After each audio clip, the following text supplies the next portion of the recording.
অনেক সময় এমন হয় যে আমাদের শুভ মানসিকতা, শুভ বিচারে, শুভ কর্মে মানুষ সন্দেহ করেন, প্রশ্ন করেন, প্রমাণ চান, শুদ্ধতার পরীক্ষা দিতে বলেন, আর তখন নিশ্চিত রূপে কষ্ট হয়। আমরা ভাবি এটাই হলো জীবন। এত শুভ ভাবনা ভেবেও, শুভ কর্ম করেও মানুষ আমাদেরই সন্দেহ করেন। দুঃখ অবশ্যই হয়, কিন্তু দুঃখী হবার কোনো প্রয়োজন নেই। কেন নেই? কারণ যদি কেউ আপনাকে সন্দেহ করে, করতে দিন। সংসারে কি হয় তা দেখুন।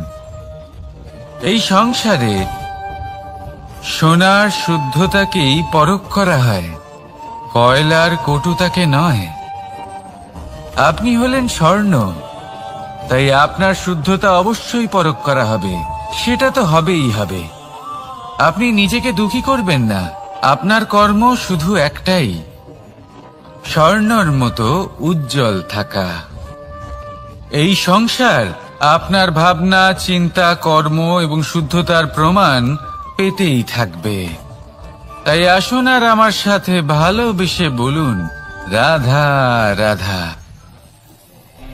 অনেক সময় এমন হয় যখন মানুষ আমাদের সত্যকে অস্বীকার করতে থাকেন আর মানুষের মিথ্যে কথাগুলিকে গ্রহণ করেন, তাও আবার অত্যন্ত সহজে।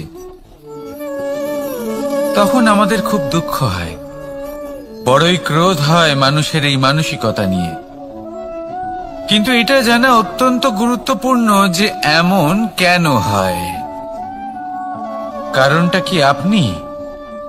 আপনারই কি কোনো দোষ রয়েছে? কখনোই নয়। কারণ হলো এটা যে এই যে সত্য, এই সত্যের মূল্য অত্যন্ত অধিক। এতটাই অধিক যে অনেক সময় অনেক ধনী ব্যক্তিও এর মূল্য মেটাতে পারেন না। সেখানেই যদি মিথ্যের কথা বলি, তাহলে এর মূল্য অত্যন্ত কম। অত্যন্ত সহজে এই মিথ্যে সবার মধ্যে বিক্রি হয়। সত্যি বলতে এটা ভাবা আপনার কর্ম নয় যে লোকে কেন আপনাকে বুঝতেই পারেন না, আপনার সত্য কেন বুঝতে পারেন না। আপনার কর্ম হলো আপনার সত্যের সাথে দাঁড়িয়ে থাকা, সেই সত্যের সাথে চলতে থাকা। কারণ সত্য তার কাছেই আসবে যে সত্যকে খুঁজে নিতে চায়। নয়তো বেশিরভাগ মানুষ মিথ্যেকে নিয়েই প্রসন্ন রয়েছেন। আপনি সত্যের সাথে কর্মের পথে অগ্রসর হতে থাকুন। সত্য বেশি দিন লুকোনো থাকে না। সংসারের সম্মুখে এটা অবশ্যই একদিন আসবে, কিন্তু তখনও সেটা মানুষের ওপর সে বিশ্বাস করবে কি করবে না। আপনি কর্ম করতে থাকুন আর আমার সাথে ভালোবেসে বলুন, রাধা রাধা। জীবনে যখনই আমরা এমন কোনো পথে চলতে চাই যা মূলত কাঁটায় ভরা ছোট পাথর থাকে, যা বিঁধে যেতে পারে, তখন আমরা কি করি? আমরা পাদুকা ব্যবহার করি, আর তারপরে আমরা খুব সরলভাবে সেই পথে অগ্রসর হতে পারি। কিন্তু যদি পাদুকা আর পায়ের মাঝে কোনো ছোট পাথরও এসে ফেঁসে যায়, তখন কিন্তু আমরা খুব কোমল পথও পার করতে পারবো না। কিছু বুঝলেন আপনারা? এর সারমর্ম হলো এটাই যে আমরা বাইরের যুদ্ধ জয় করতে পারি, সেখানে সফল হতে পারি, কিন্তু তার থেকেও অনেক বেশি গুরুত্বপূর্ণ আর অনেক বেশি কঠিন অন্তরের যুদ্ধ হয়। অন্তরের সমস্যাগুলি হয় লোভ, মোহ, ক্রোধ, লালসা, ভয়। যদি এইগুলি আপনার মধ্যে থাকে, তাহলে আপনি সংসারের যে কোনো স্তরে পৌঁছতে পারেন, অনেক বড় বড় যুদ্ধ জয় করতে পারেন, কিন্তু আপনি সন্তুষ্টি পাবেন না। তাই সর্বপ্রথম নিজেকে শুধরে নিন, তারপরে এই সংসারকে জয় করুন। তবে তার আগে আমার সাথে ভালোবেসে বলুন, রাধা রাধা। কখনো কখনো আমরা কোনো কাজ আরম্ভ করার বিষয়ে ভাবি, তারপর আরো ভাবি, তারপর আরো ভাবি, আর ভাবতেই থাকি। দেখুন, এটা কোনো অন্যায় নয় যে আমরা কোনো কাজ আরম্ভ করার পূর্বে তার বিষয়ে ভাবনা চিন্তা করছি, সেটা বোঝার চেষ্টা করছি, ঠিক আছে, কিন্তু সম্পূর্ণ সময় এই চিন্তায় ব্যর্থ করা উচিত নয়। যদি আপনি বেশি সময় লাগিয়ে ফেলেন, তাহলে সময় আপনার ওপর অবশ্যই রুষ্ট হবে। আর কেনই বা হবে না? আপনি সময় নষ্ট করছেন, আর সেটা উচিত নয়। দেখুন, নিশ্চিতভাবে ভাবনা চিন্তা করুন, বিবেচনা করুন, পূর্ণরূপে করুন, কিন্তু এটাও মনে রাখবেন যে উচিত সময়ের মধ্যে আপনাকে কর্ম আরম্ভ করতেই হবে। যদি ভাবতেই থাকেন, তাহলে কর্ম আরম্ভ করতে পারবেন না। আর এই সময় অত্যন্ত বলশালী। যদি একে সম্মান করেন, তাহলে তা আপনার সাথে থাকবে, আর যদি না করেন, তাহলে থাকবে না। আসুন সময়কে সম্মান করুন, আর আমার সাথে ভালোবেসে বলুন, রাধা রাধা। আপনি কখনো ভেবে দেখেছেন কি সেই জিনিস যা আপনাকে সামনে এগোতে বাধা দিচ্ছে? ধরুন, আপনি কোনো পথ দিয়ে যাচ্ছেন, পা মুচকে গেলে তা আপনাকে সামনে এগোতে বাধা দেয়। সেইভাবেই জীবনে ক্ষুদ্র চিন্তা আপনাকে সামনে এগোতে বাধা দেয়। দেখুন, যদি কোনো চাক থাকে যার মধ্যে ফাটল রয়েছে, তা আপনাকে ভালো মাটির পাত্র বানাতে দেবে না। ঠিক সেইভাবেই কাউকে ঈর্ষা করলে তা আপনাকে মহান হতে দেবে না। আমি উচ্চস্তরীয়, আরো নিচুতে রয়েছে, এই ভাবনা কখনোই আপনাকে উচ্চ স্তরে পৌঁছতে দেবে না। মন থেকে সকল বিকার, ঈর্ষা, মোহ, লোভ, লালসা এই সব ত্যাগ করুন। চিন্তা ভাবনাকে বড় করে তুলুন, ধন্যাত্মক বোধ জাগিয়ে তুলুন, আর সম্পূর্ণ সমর্পিত হয়ে কর্ম করুন। মহানুভবতা আর সাফল্য এই দুই আপনার পদানত হয়ে থাকবে। তাহলে আসুন আর আমার সাথে ভালোবেসে বলুন, রাধা রাধা। খুব বড় একটা প্রশ্ন করতে চলেছি, এই সংসারের সব থেকে বেশি সুখী কে? এবার কেউ বলবে সেই ব্যক্তি যিনি সব থেকে বেশি ধনী, যার কাছে সব থেকে বেশি ধন আছে, আভূষণ আছে, স্বর্ণ আছে। কেউ বলবেন কোন রাজ্যের রাজা, কারণ তিনি শাসন করতে পারেন, তার আদেশ ছাড়া কোনো কাজ সম্ভব নয়, ইত্যাদি ইত্যাদি। এর উত্তর যদি আমি দিই, তাহলে এটুকুই বলবো, সংসারের সব থেকে সুখী ব্যক্তি হলেন তিনি যিনি সন্তুষ্ট। তার কাছে সন্তোষরূপী ধন আছে, যা তাকে সুখী রাখে। এবার এই সন্তুষ্টি, সেটা কিভাবে আসে জীবনে? এটা আসে ধৈর্যের কারণে। ধৈর্যের এই অনুভূতি অত্যন্ত শক্তিশালী। এই ধৈর্যই কিন্তু আমাদের ধরিত্রীকে ধরিত্রী মাতা করে তোলে, কারণ ধরিত্রী মাতা ধারণ করেন, সহ্য করেন, ধৈর্য ধরেন এবং নিজের কর্ম করতে থাকেন। সেটা ধৈর্যই ছিল মাতা সীতার মধ্যে, যা রাবণের অন্ত করে দিল। এই ধৈর্যের কারণেই নারায়ণ কুর্ম অবতার ধারণ করেছিলেন, বড় একটা পর্বতকে পৃষ্ঠে ধারণ করেছিলেন এবং সমুদ্র মন্থনকে সম্ভব করেছিলেন। সেই জন্য সর্বপ্রথম মনের মধ্যে ধৈর্যকে নিয়ে আসুন। এই ধৈর্যই আপনাকে সন্তুষ্টির পথে নিয়ে যাবে, আর এই সন্তুষ্টি আপনাকে লোভ, মোহ এবং লালসার পথ থেকে দূরে নিয়ে সুখের পথে নিয়ে যাবে। আর তখন এই মন প্রসন্ন হয়ে বলবে, রাধা রাধা। এই সংসারে এমন কখনোই হবে না যে আপনি কিছু একটা করলেন কিন্তু তার মূল্য আপনাকে দিতেই হলো না। যে কোনো কাজের জন্য, যে কোনো কর্মের জন্য আপনাকে মূল্য দিতেই হবে। প্রকৃতিও আমাদের এটাই শেখায়। আকাশে দেখুন সূর্যকে, প্রত্যেকদিন আমাদের প্রকাশ প্রদান করেন। এনাকে সূর্য নারায়ণ বলা হয়। ইনি কি মূল্য প্রদান করেন? নিজে জ্বলতে থাকেন। ধরিত্রী মাতা, এই ভূমি, ইনি কি মূল্য প্রদান করেন? প্রহার সহ্য করেন। আমরা এই ধরিত্রীতে প্রহার করে মাটি খুঁড়ে তাতে বীজ বপন করি, তবেই আমরা অন্ন লাভ করি, তবেই ফসল পাই। জীবনে যদি আপনাকে সফল হতে হয়, সম্মান পেতে হয়, যশ পেতে হয়, তাহলে আপনাকে মূল্য দিতেই হবে। যদি আপনি সাফল্য লাভ করতে চান, তাহলে দিন রাত আপনাকে ত্যাগ করতে হবে, যেখানে সমগ্র সংসার সন্তোষ অনুভব করছে আর আপনাকে করতে হচ্ছে পরিশ্রম।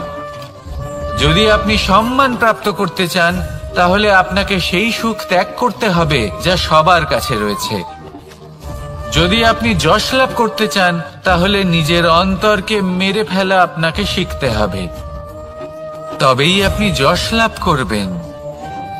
জীবনে শুধুমাত্র ধন মূল্যবান নয়, কিন্তু এই যে মূল্যের কথা আমি বলছি, সেটা যদি আপনি দিতে পারেন, তাহলে নিশ্চিত রূপে এটা আপনাকে আরো মূল্যবান করে তুলবে, নিশ্চিত রূপে গড়ে তুলবে। তাহলে এটাই করুন আর আমার সাথে ভালোবেসে বলুন, রাধা রাধা। असतो मा सद्गमय, तमसो मा ज्योतिर्गमय, मृत्युर्मा মৃতঙ্গময়। জ্ঞান সেটাই যা অসত্য থেকে সত্যের পথে চালিত করে। প্রকাশ সেটাই যা অন্ধকার থেকে আলোর পথে নিয়ে আসে। জীবন সেটাই যা মৃত্যু থেকে অমরত্বের পথে নিয়ে যায়। এবার এই তিনটে, জ্ঞান, জীবন এবং প্রকাশ, একই রকম। শূন্য থেকে এর উৎপত্তি হয় এবং আস্তে আস্তে আপনার জীবনে বিস্তার লাভ করে। এবার আমরা এটাই ভাবি যে কেমন করে এই তিনটিকে আগলে রাখা যায়। এর উত্তর হলো, এদের আগলে রাখার প্রয়োজনই নেই, ভাগ করে দিতে হবে। কোনো বৃক্ষকেই দেখে নিন, একটি বৃক্ষ অনেক বছর ধরে বেঁচে থাকে। কেন? কারণ সে ভাগ করে দিতে জানে। সে নিজের বীজ ছড়িয়ে দেয়, এই ধরিত্রীতে দেয়। সেই বীজ যা অঙ্কুরিত হয়ে এক নতুন বৃক্ষকে জন্ম দেয়। শুধু ছড়িয়ে দিয়ে একটি বৃক্ষ জীবন দান করতে পারে। যদি কোনো ব্যক্তি জ্ঞান ছড়াতে শিখে যান, যদি প্রকাশ, আলোর কিরণ ছড়িয়ে দিতে শিখে যায়, কোনো ব্যক্তি তার জীবনের সুখ ছড়িয়ে দিতে শিখে যান, তাহলে তিনি মৃত্যুর পরও মৃত হন না। এই ভাগ করে দেওয়ার সুখটাই কিছুটা আলাদা। এই সুখ অনুভব করুন আর আমার সাথে ভালোবেসে বলুন, রাধা রাধা। এই সংসারের সব থেকে বড় যুদ্ধ কোনটা? দেব-অসুরের যুদ্ধ যা অনেক বছর ধরে চলেছিল, নাকি রাম রাবণের যুদ্ধ, নাকি মহাভারত? না, সংসারের সব থেকে বড় যুদ্ধ হলো সেইটা যা নিজের সাথে লড়া হয়, নিজের মনের সাথে লড়া হয়, নিজের অন্তরের সাথে লড়া হয়। এটাই সব থেকে বড় যুদ্ধ। এবার নিজেই দেখুন আপনার সব থেকে বড় শত্রুকে। আপনার স্বার্থ, আপনার কামনাগুলি, আপনার অহংকারগুলি, যা আপনাকেই নষ্ট করে দেয়। যদি এদের ওপর আপনি বিজয় লাভ করতে পারেন, তাহলে ধরে নিন এই সংসারে সবার উপরে আপনি বিজয় লাভ করতে পারবেন। এই সংসারে কেউ আপনাকে পরাজিত করতে পারবে না, কিন্তু তার জন্য প্রয়োজন অনুভূতির। অনুভূতি ভালোবাসার, অনুভূতি অনুপ্রেরণার। যে ব্যক্তি ভালোবাসতে পারেন এবং প্রেরণা দিতে পারেন তিনি চিরকাল জয়লাভ করতে পারেন। নিজের কাছে ভালোবাসার এক অস্ত্র রাখুন আর প্রেরণার এক ঢাল। জীবনে কেউ আপনাকে পরাজিত করতে পারবে না। আসুন আর আমার সাথে ভালোবেসে বলুন, রাধা রাধা।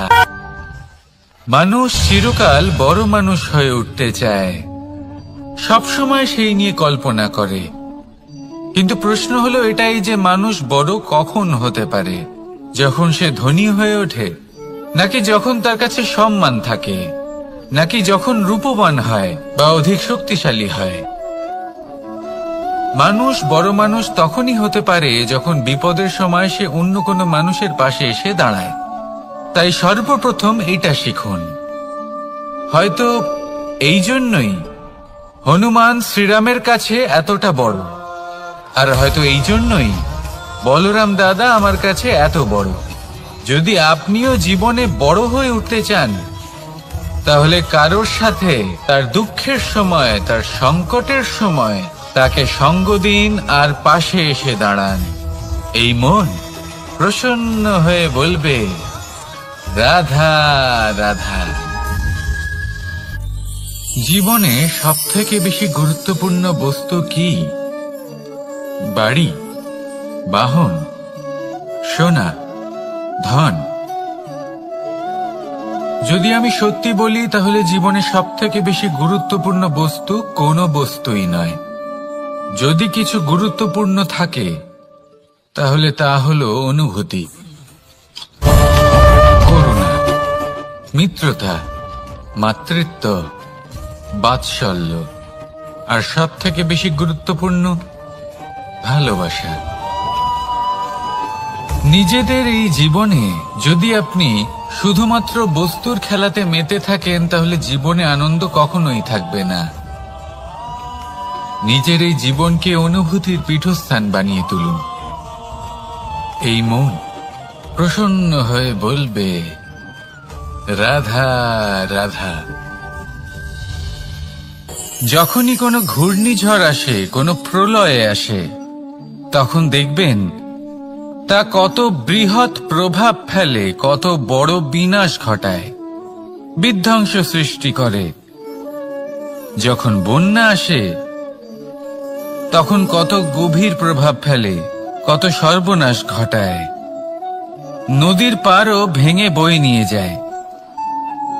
সেখানে কোনো গাছকে দেখুন, শান্তভাবে দাঁড়িয়ে থাকে, চুপ করে, আর নিজের কাজ করে, ছায়া প্রদান করে, ফল প্রদান করে, কোনো শব্দ না করেই নীরবে কর্ম করে।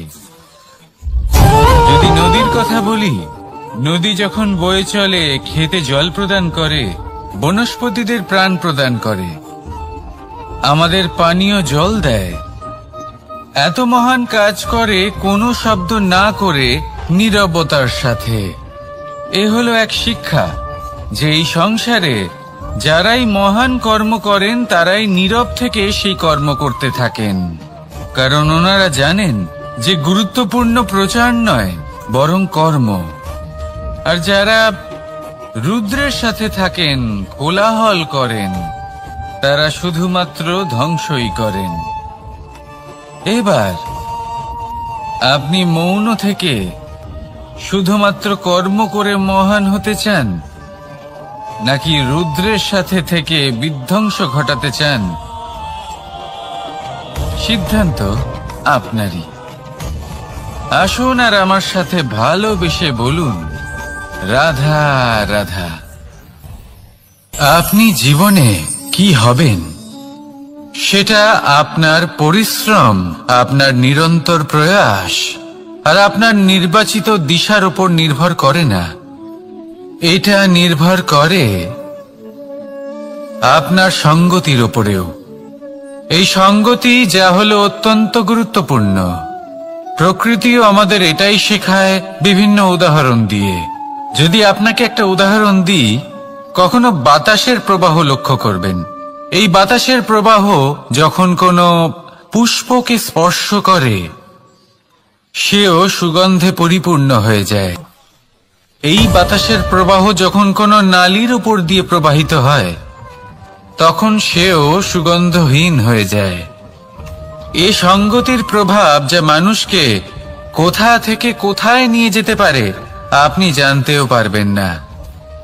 এ হলো সঙ্গতির প্রভাব, যেখানে চানার সাথে গুড়ও মিশে যেতে পারে। এ হলো সঙ্গতিরই প্রভাব, যেখানে একটা সাধারণ পাথর স্বর্ণের সাথে মিশে গিয়ে একটা রত্নে পরিণত হতে পারে। তাই এই সঙ্গতির বিষয়ে বিশেষ খেয়াল রাখবেন। আপনি কার সাথে মিশছেন, কি বলছেন, কি শিখছেন, আপনার অস্তিত্বের উপর তাদের কি প্রভাব পড়ছে সব লক্ষ্য করবেন। আর আমার সাথে ভালোবেসে বলবেন, রাধা রাধা।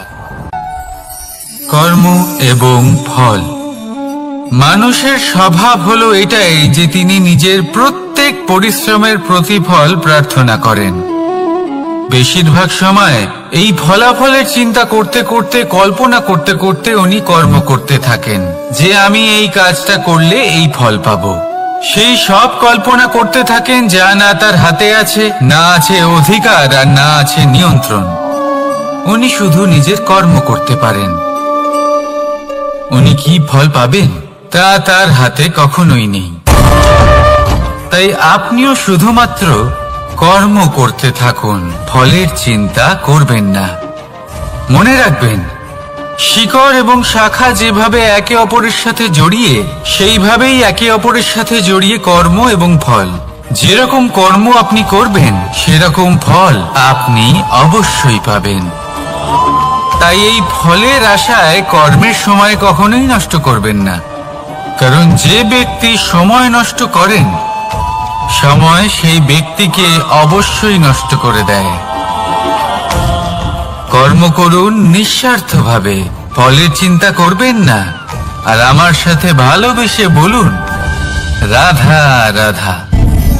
কর্ম এবং ফল। দেখতে গেলে এই সমস্ত ব্রহ্মাণ্ড এই দুইয়ের মাঝেই স্থির হয়ে আছে। মানুষজন কর্ম করেন ভালো ফল লাভের আশায়, আর ভালো ফল লাভের আশায় উনি এটাই ভুলে যান যে উনি যে কর্ম করছেন তা কি করছেন। আমি বলেছিলাম কর্ম করুন ফলের চিন্তা না করে, কিন্তু কি কর্ম করছেন সেই বিষয়ে ভাবাটাও অত্যন্ত আবশ্যক। নয়তো অনেক সময় আমরা এমন কর্ম করে ফেলি যা না চাইতেও বিষে পরিণত হয়। যা হয়েছে দুঃশাসনের সাথে, দুর্যোধনের সাথে, গুরু দ্রোণের সাথে। একজনের মানসিকতা উচিত ছিল না, একজনের বিবেক উচিত ছিল না, আরেকজন যে পক্ষ নির্বাচন করেছিলেন সেই পক্ষ উচিত ছিল না। আর যা কিছু ওনাদের সাথে হলো, আপনার, আমার, আমাদের সকলের সাথে তা হতে পারে। আমি বলেছিলাম কর্ম করুন, ফলের চিন্তা করবেন না, কিন্তু এই কর্মের বিষয়ে বিচার করে দেখাটাও ততটাই আবশ্যক।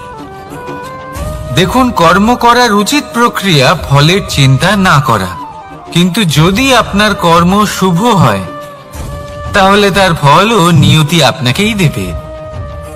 সর্বদা কর্ম করার সময় এটা ভাবুন যে আপনার এই কর্ম এই সংসারকে, এই সমাজকে, আপনার পরিবারকে, আপনার আশেপাশের মানুষজনকে কোন দিশায় নিয়ে যাবে। যদি এটা সবার জন্য মঙ্গলময় হয় তাহলে কর্ম করতে থাকুন। আর হ্যাঁ, নিশ্চিত রূপে ফলের চিন্তা করবেন না। আসুন আমার সাথে ভালোবেসে বলুন, রাধা রাধা।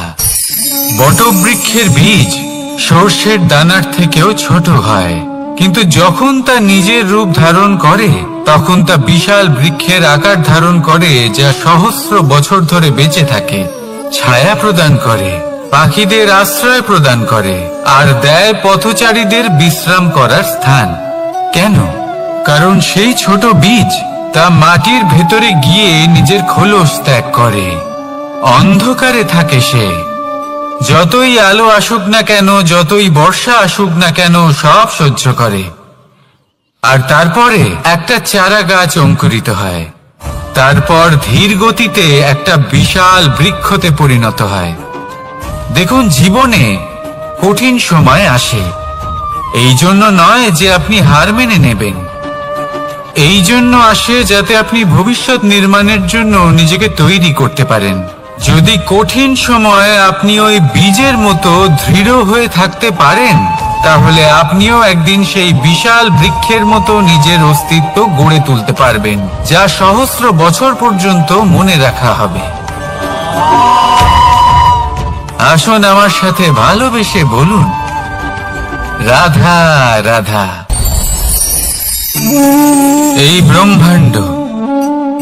ব্রহ্মাণ্ড কত বৃহৎ, তাই না? যার সম্মুখে এই পৃথিবীকেও একটা বিন্দুর মতো মনে হয়। আর এই পৃথিবীতে আমরা কে হই, আমাদের আকার কিরকম, আমাদের অস্তিত্বই বা কি?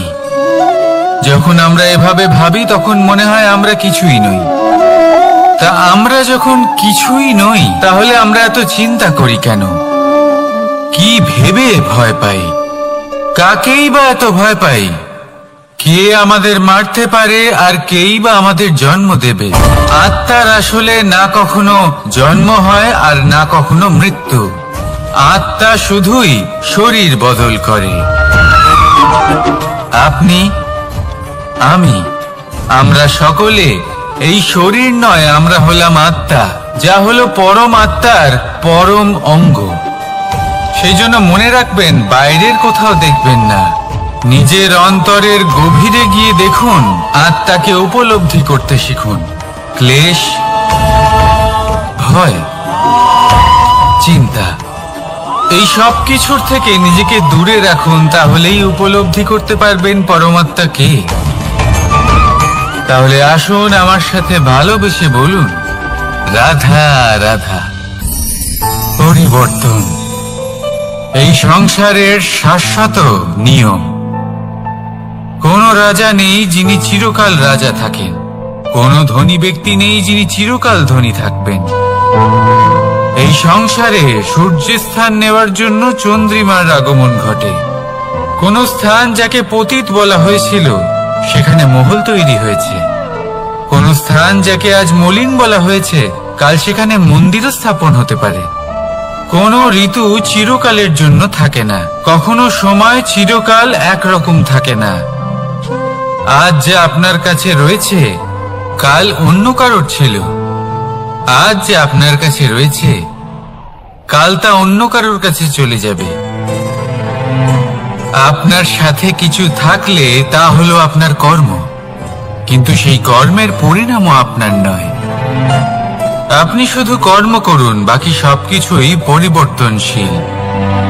কিন্তু সেই পরিবর্তনকে দেখে ভয় পাওয়ার প্রয়োজন নেই, তাকে স্বাগত জানান।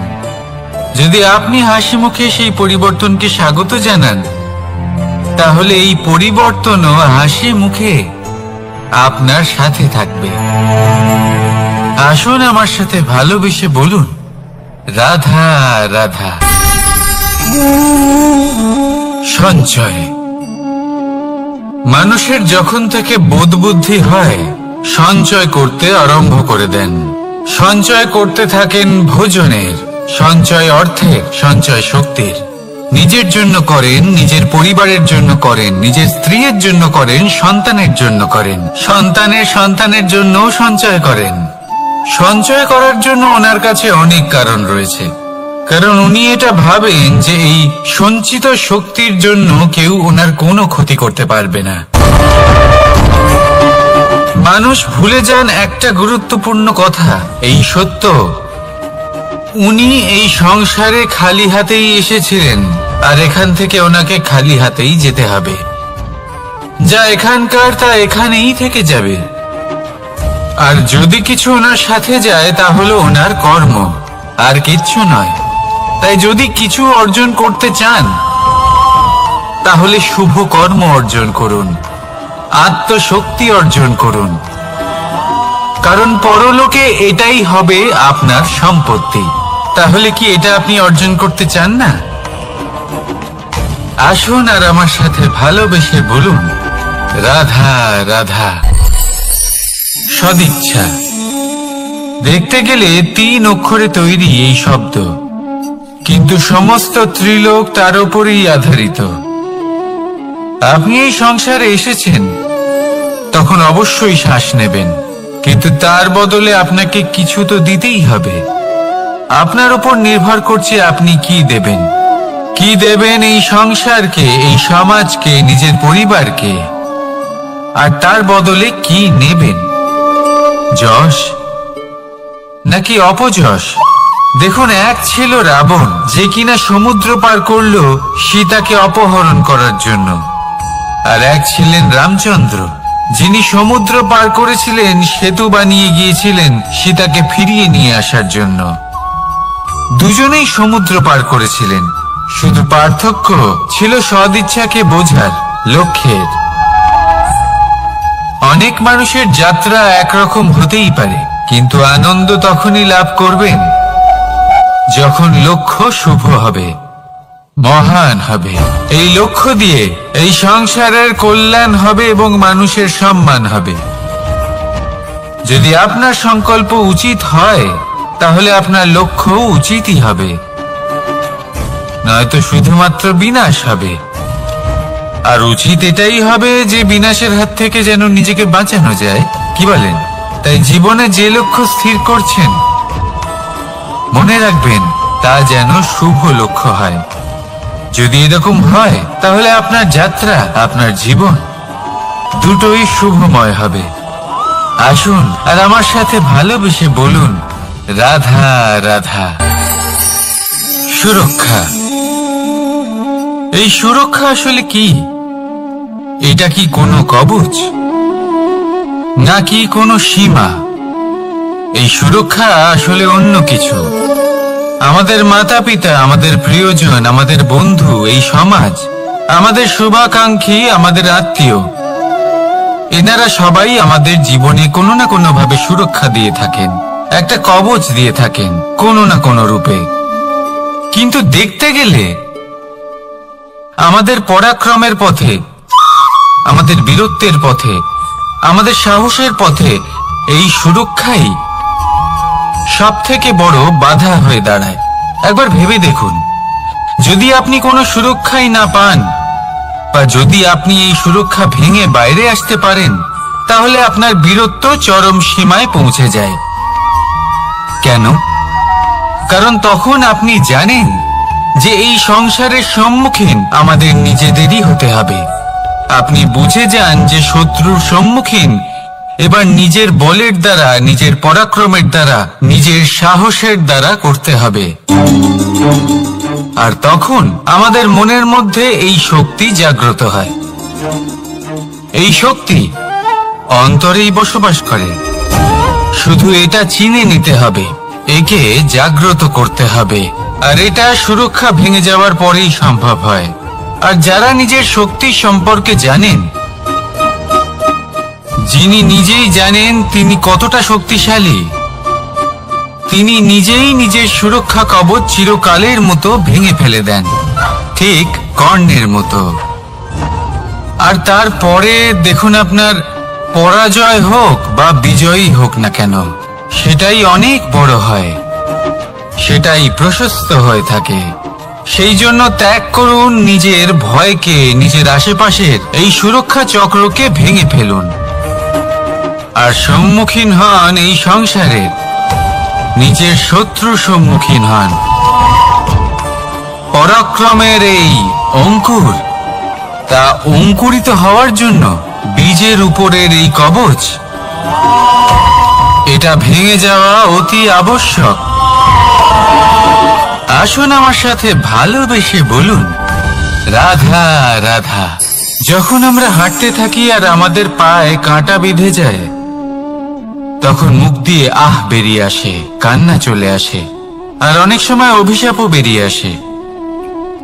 কিন্তু আমরা কি কখনো এটা এইভাবে দেখেছি, এইভাবে ভেবেছি যে আমরা যে পথে চলেছি সেই পথে কাঁটা বিঁধেছে, নাকি আমরা সেই পথ নির্বাচন করেছি যাতে শুধুই কাঁটা রয়েছে? নাকি আমরা এভাবে ভেবে দেখেছি যে এই কাঁটা আমাদের কষ্ট দিতে এসেছে, নাকি এটা আমরাই বিছিয়ে রেখেছিলাম? সাবধান থাকা উচিত ছিল, কারণ কাঁটা বিঁধলে যন্ত্রণা হবে, চিৎকার করে ফেলতে পারি, মুখ থেকে অভিশাপও বেরিয়ে আসতে পারে। কিন্তু এই অভিশাপ শুধুমাত্র আমাদের তরফ থেকে অভিশাপ হয়, সামনের ব্যক্তিটির ওপরও নির্ভর করে। এবার সেই ব্যক্তি যদি এমন হয় যে ফুল আর কাঁটা এই দুই সমানভাবে গ্রহণ করতে পারে, তার কাছে অভিশাপও বরদানে পরিণত হয়। শেষ পর্যন্ত ব্যাপারটা দাঁড়ায় ভাবনা, চিন্তা, দৃষ্টিভঙ্গির ওপর। কারণ আপনার এই ভাবনাই সত্যি হয়ে সামনে আসে। সেই জন্য এই ভাবনা, চিন্তা, মানসিকতাকে গুরুত্ব সহকারে দেখবেন। এই বিবেচনা নিয়ে বিবেচনা করতে শিখুন। আমার কথার অর্থ হলো যে জীবনে যখন এরকম কিছু একটা ঘটবে, তখন ভেবে দেখুন যে এরকম কেন হলো। আপনি কি এমন কোনো কর্ম করেছিলেন যার কর্মফল এটা? এমন কোনো কাজ যা অনুচিত ছিল, অসত্য ছিল, যা অভদ্রতার কারণ ছিল? ভেবে দেখা প্রয়োজন। দেখুন, ইচ্ছে হলো আপনার যে আপনি কি করতে চান, ভাবনা আপনার, সত্য আপনার, জীবন আপনার, সিদ্ধান্ত আপনার। আসুন আর আমার সাথে ভালোবেসে বলুন, রাধা রাধা। সময়। এই সময় আসলে কি? এই সময় একটা সরল রেখা তো কখনোই নয়। সময় হলো একটা চক্র, যেখানে এর আদি সেখানেই হলো এর অন্ত, আর যেখানে তা শেষ হয় সেখান থেকেই তার শুরু হয়। এই সময় একটা অত্যন্ত বিচিত্র চিন্তা, বিচিত্র ভাবনা, একটা বিচিত্র বস্তু যা কেউ বুঝতে পারেন না।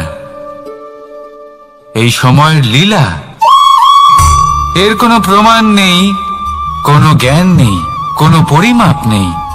শুধু এটুকু আমরা জানতে পারি, যেখানে শেষ হবে সেখান থেকে একটা নতুন সূচনাও হবে। যা আজ আপনার কাছে আছে, কাল অন্য কারোর কাছে যাবে, তারপরে তার কাছ থেকেও অন্য কারোর কাছে যাবে, তারপরে তার থেকেও ছিনিয়ে নেওয়া হবে। এই নিয়তির একজনের কাছ থেকে অন্যজনের কাছে আদান প্রদানের এই সময় হলো আপনার সময়। এই সময়ের সদ্ব্যবহার করুন, এই সময়কে বাঁচুন।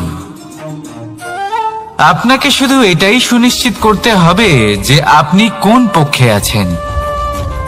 আর সত্যি বলতে কি, আপনার জীবনের পরিণাম নির্ভর করে আপনার নির্বাচনের ওপর। আপনি কোন পক্ষ নির্বাচন করছেন? তাহলে মনে রাখবেন, জীবনে সেই পক্ষই নির্বাচন করবেন যা চয়ন করার পরে আপনি সুখ অনুভব করবেন, আপনি সন্তোষ লাভ করবেন, প্রসন্নতা লাভ করবেন। আর আমি এটাই সুনিশ্চিত করব যে এই পক্ষ যেন শান্তির পক্ষ হয়, এই পক্ষই যেন প্রেমের পক্ষ হয়। তাহলে চিন্তা করবেন না, আর আসুন আমার সাথে ভালোবেসে বলুন, রাধা রাধা। দৃষ্টি আর দৃষ্টিভঙ্গি, এই সমগ্র লীলা হলো এই দুইয়ের। বিচিত্র হতে পারে, কিন্তু এটাই সত্যি। এবার আপনাকে একটা উদাহরণ দিয়ে বোঝাই।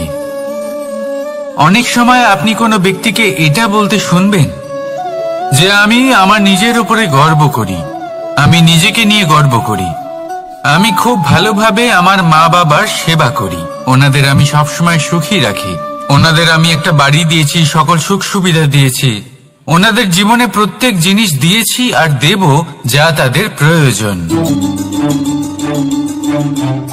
এবার আমাকে বলুন যে আপনি কে হন? আপনি হলেন সেই বীজ যা আপনার মাতা পিতা রোপণ করেছেন। আপনার মা বাবাই আপনাকে এই সংসারে জন্ম দিয়েছেন। এবার এইসব কথার কি তাৎপর্য? এই হলো সেই ব্যক্তির দৃষ্টিভঙ্গি। এবার দেখা যাক এই প্রকৃতি আমাদের কি শেখায়।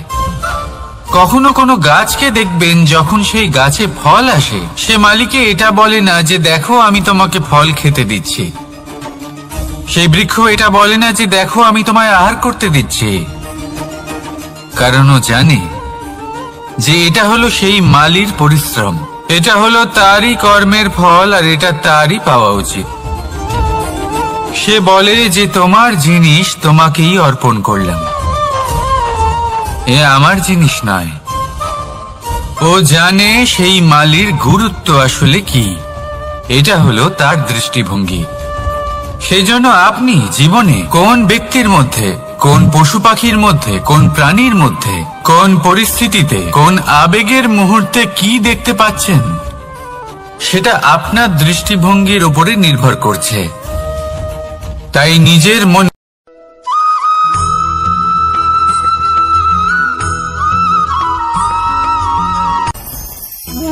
ভোজন। এবার ভোজন সংগ্রহ করার জন্য মানুষ কি না করেন, সবসময় চেষ্টা করতে থাকেন। ফসল উৎপাদনের জন্য অনেক পরিশ্রম করতে থাকেন, কিন্তু অনেক সময় অনেক পরিশ্রম করার পরেও ফসল ভালো উৎপাদন হয় না। এর কারণ কি? কারণ হলো এটাই যে আপনি পরিশ্রম হয়তো অনেক করেছেন, কিন্তু আপনার নজর তো সেই বীজের দিকে ছিলই না যা আপনি রোপণ করেছেন। সেই জন্য সবসময় কোনো বীজ রোপণ করার আগে তাকে পরখ করে দেখুন, তা অত্যন্ত আবশ্যক। আর সেইভাবেই যখনই কোনো কর্মের প্রশ্ন আসে, তাহলে সেখানে শুধুমাত্র পরিশ্রম যথেষ্ট নয়, সেই কাজের প্রতি আপনার কর্তব্য কি, আপনার উদ্দেশ্য কি, সেটা জানা হলো অত্যন্ত গুরুত্বপূর্ণ। তাই কর্ম করুন, কিন্তু সেই কর্মের প্রতি আপনার যা উদ্দেশ্য তার মাহাত্ম্য বুঝতে চেষ্টা করুন। তাহলে আসুন আমার সাথে ভালোবেসে বলুন, রাধা রাধা।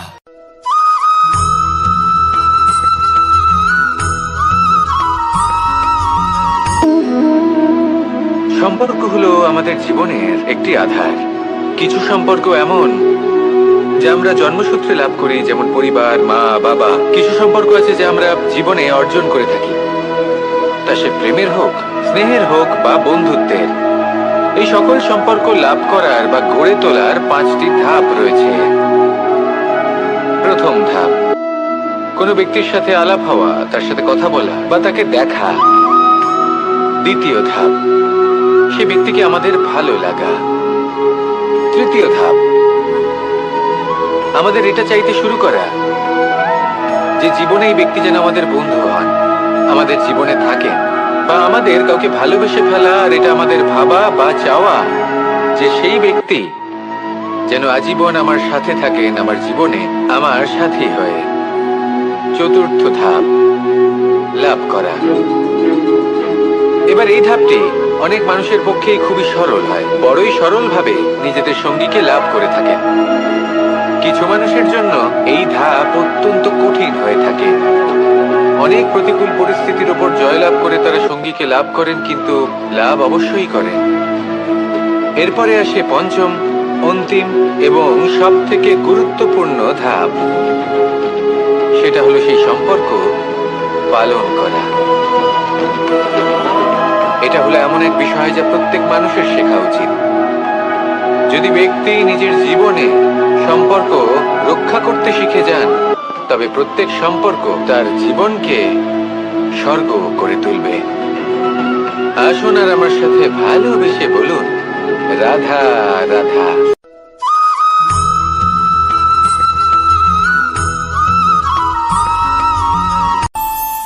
আমাদের মনে যখন কোনো প্রশ্ন ওঠে, কোনো দ্বন্দ্ব জাগে, তখন আমরা যাই আমাদের গুরুর কাছে, আমাদের আরাধ্যের কাছে গিয়ে জিজ্ঞেস করি। এইভাবেই একদিন আমি পৌঁছলাম আমার আরাধ্যের কাছে, আমার মহাদেবের কাছে, আর ওনাকে প্রশ্ন করলাম যে মহাদেব, জীবনে আনন্দ পাওয়ার, উৎসব পালনের, প্রেম ভাগ করে নেবার, জীবনকে উপভোগ করে নেওয়ার সর্বশ্রেষ্ঠ সময় কোনটা? মহাদেব হাসলেন আর উনি বললেন, জীবনে উৎসব পালনের সব থেকে শ্রেষ্ঠ দিন হল মৃত্যুর ঠিক আগের দিনটা। প্রেম ভাগ করে নেওয়ার সবথেকে শ্রেষ্ঠ মুহূর্ত হলো মৃত্যুর ঠিক আগের মুহূর্ত। জীবনকে উপভোগ করে নেওয়ার সর্বশ্রেষ্ঠ প্রহর হলো মৃত্যুর এক প্রহর পূর্বে। তখন আমি চমকে গেলাম। আমি বললাম, কিন্তু মহাদেব, মৃত্যু তো অনিশ্চিত, আমরা জানিও না কবে আমাদের মৃত্যু হবে। মহাদেব আবার হাসলেন। উনি বললেন যে যদি আমরা এভাবে জীবন কাটাই যে আমরা জীবনের প্রত্যেক দিন, প্রত্যেক মুহূর্ত, প্রত্যেক প্রহর শেষ বলে মনে করি, তাহলে আমাদের সমস্ত জীবন আনন্দের সাথেই অতিবাহিত হবে। কি বলেন?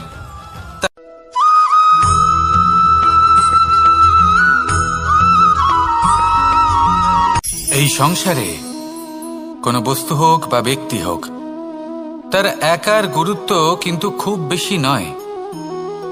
একটা উদাহরণ হিসেবে বৃষ্টির ফোঁটাকে ভেবে দেখুন। যদি একটি বৃষ্টির ফোঁটা হয় তাহলে তার খুব বেশি গুরুত্ব থাকে না, কিন্তু যখন সহস্র বৃষ্টির ফোঁটা মেঘের মধ্যে দিয়ে ঝরে পড়ে, তখন সেটা বর্ষার রূপ ধারণ করে। সেই বর্ষা যা এই প্রকৃতিকে শান্ত করে। সেইভাবেই পাথরের ছোট টুকরো, তার খুব বেশি গুরুত্ব থাকে না, কিন্তু যখন অসংখ্য পাথরের টুকরো একত্রিত হয় তখন তা পর্বতের আকার ধারণ করে। সেইভাবেই কিছু মানুষ যখন একত্রিত হন তখন তৈরি হয় পরিবার, কিছু পরিবার যখন একত্রিত হয় তখন তৈরি হয় সমাজ, যখন অনেক সংখ্যক সমাজ একত্রিত হয় তখন তৈরি হয় রাজ্য। এবার এই রাজ্যের সবথেকে গুরুত্বপূর্ণ ব্যক্তি হতে পারেন রাজা, কিন্তু তাও সেই রাজা একা কিছু করতে পারেন না। যুদ্ধ লড়ার সময় তারও নিজের সৈন্যদলকে প্রয়োজন পড়ে। কিন্তু এই সংসারে এমন একজন ব্যক্তি আছেন যিনি একাই সব কাজ করতে থাকেন, এবং সেই ব্যক্তি হলেন মা। আমাদের জীবনে একজন পিতার ভূমিকা কিন্তু নিঃসন্দেহে অমূল্য, কিন্তু আমাদের সকলের জীবনে যে ভূমিকা একজন মায়ের তা অন্য কারোর থাকে না। একজন মা একাই সন্তানকে বড় করতে পারেন, সংস্কারী করে তুলতে পারেন, তার জন্য পরিশ্রম করেন। আর এত কিছু কাজ করার পরেও তার কাজের জন্য তিনি প্রশংসা অবশ্য পান না।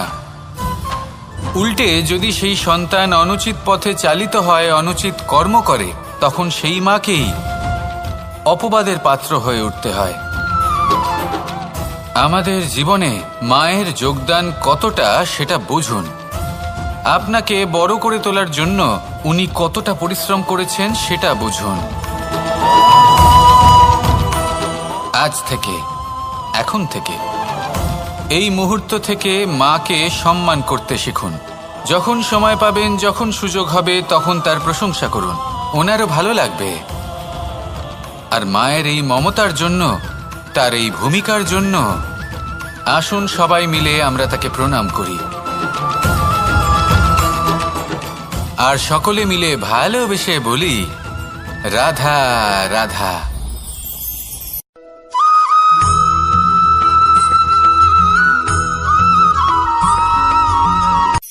এই সংসারে সাফল্য লাভ করার জন্য জ্ঞানের প্রয়োজন হয়, পরিশ্রমের প্রয়োজন হয়, দৃঢ় নিষ্ঠার প্রয়োজন হয়, নিরন্তর চেষ্টা করা প্রয়োজনীয়। কিন্তু আরো কিছু আছে যা অত্যন্ত প্রয়োজনীয় এবং গুরুত্বপূর্ণ। তা হলো ভালো বন্ধু। তাদের থাকা অত্যন্ত প্রয়োজনীয়। যদি ভালো বন্ধু থাকে তাহলে সময় এলে তারা ঢাল হয়ে আপনাকে সুরক্ষা করবেন। সময় এলে অস্ত্রের মতো শত্রুকে সংহারও করবেন। যদি তিনি জ্ঞানী হন, তাদের মধ্যে সদ্গুণ থাকে, তাহলে এই সব গুণ আপনার মধ্যেও প্রবেশ করবে। তাহলে সাফল্যের জন্য ভালো বন্ধু পাওয়া অত্যন্ত প্রয়োজনীয়। কিন্তু শুধু বন্ধু কেন, ভালো শত্রুও থাকা প্রয়োজনীয়।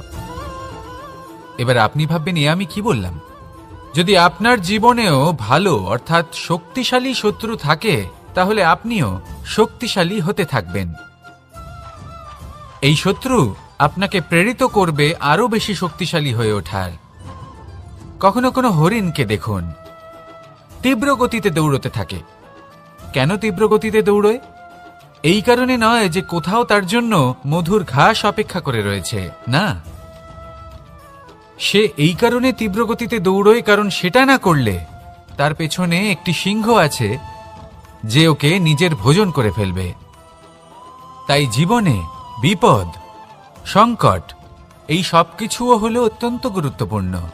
তার সম্মুখীন হতে শিখুন আর আমার সাথে ভালোবেসে বলুন, রাধা রাধা।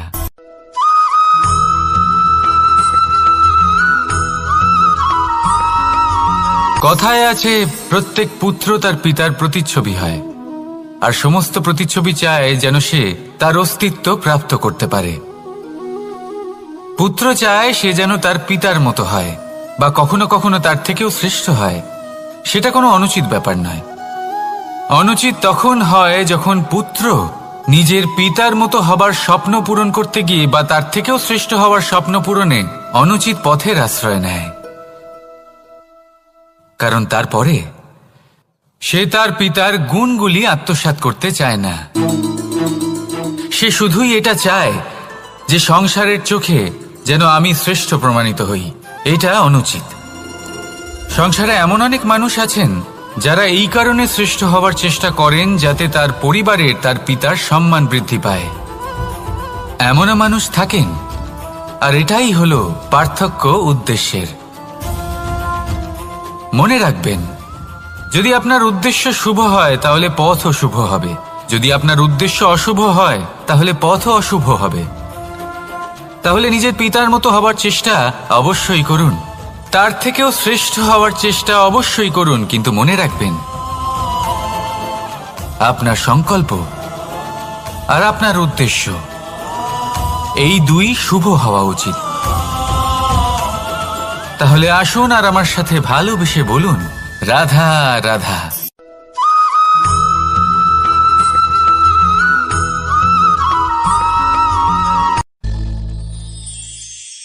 শিশিরের বিন্দু পাতার ওপর পড়ে আর তার গায়ে লেগে থাকে। পাতা তাকে শুষে নিতে পারে না, আর শেষ পর্যন্ত সে ঝরে পড়ে যায়। অন্যদিকে রয়েছে মেঘ এবং চাতক। এদের মধ্যে অনেক দূরত্ব থাকে। মেঘ থাকে আকাশে আর চাতক থাকে ধরিত্রীতে। কিন্তু যখন এই মেঘ থেকে বৃষ্টি ঝরে পড়ে, এই চাতক কিন্তু সেই জলই পান করে, নয়তো সে তৃষ্ণার্ত থেকে যায়। এবার অন্যদিকে দেখলাম শিশির বিন্দু আর পাতার এই সম্পর্ক। এরা খুব কাছাকাছি থাকে, ঘনিষ্ঠও থাকে। অন্যদিকে রয়েছে মেঘ এবং চাতকের সম্পর্ক, যাদের মধ্যে অনেক দূরত্ব থাকা সত্ত্বেও তারা খুব ঘনিষ্ঠ, তাই না? এই সারমর্ম খুব সরল। এই নৈকট্য, এই দূরত্ব, তা আপনার সম্পর্কে প্রভাব কিছুতেই ফেলতে পারে না। এই নৈকট্য, এই দূরত্ব, এইসব হলো শুধুমাত্র মনের ব্যাপার। কখনো আপনি অনুভব করেছেন আপনি কারোর থেকে অনেক অনেক দূরে আছেন, অনেক দূরে আছেন, তাও সেই ব্যক্তির প্রতি আপনি টান অনুভব করেন। সেখানে আপনি কারোর সাথে প্রত্যেক দিন অতিবাহিত করেন, সমস্ত জীবন অতিবাহিত করেন, সব থেকে বেশি সময় তার সাথে অতিবাহিত করেন, তাও তার প্রতি সেই টান অনুভব করেন না। এই সংকেত হলো মনের দূরত্বের। তাহলে মনের এই দূরত্ব দূর করুন আর আমার সাথে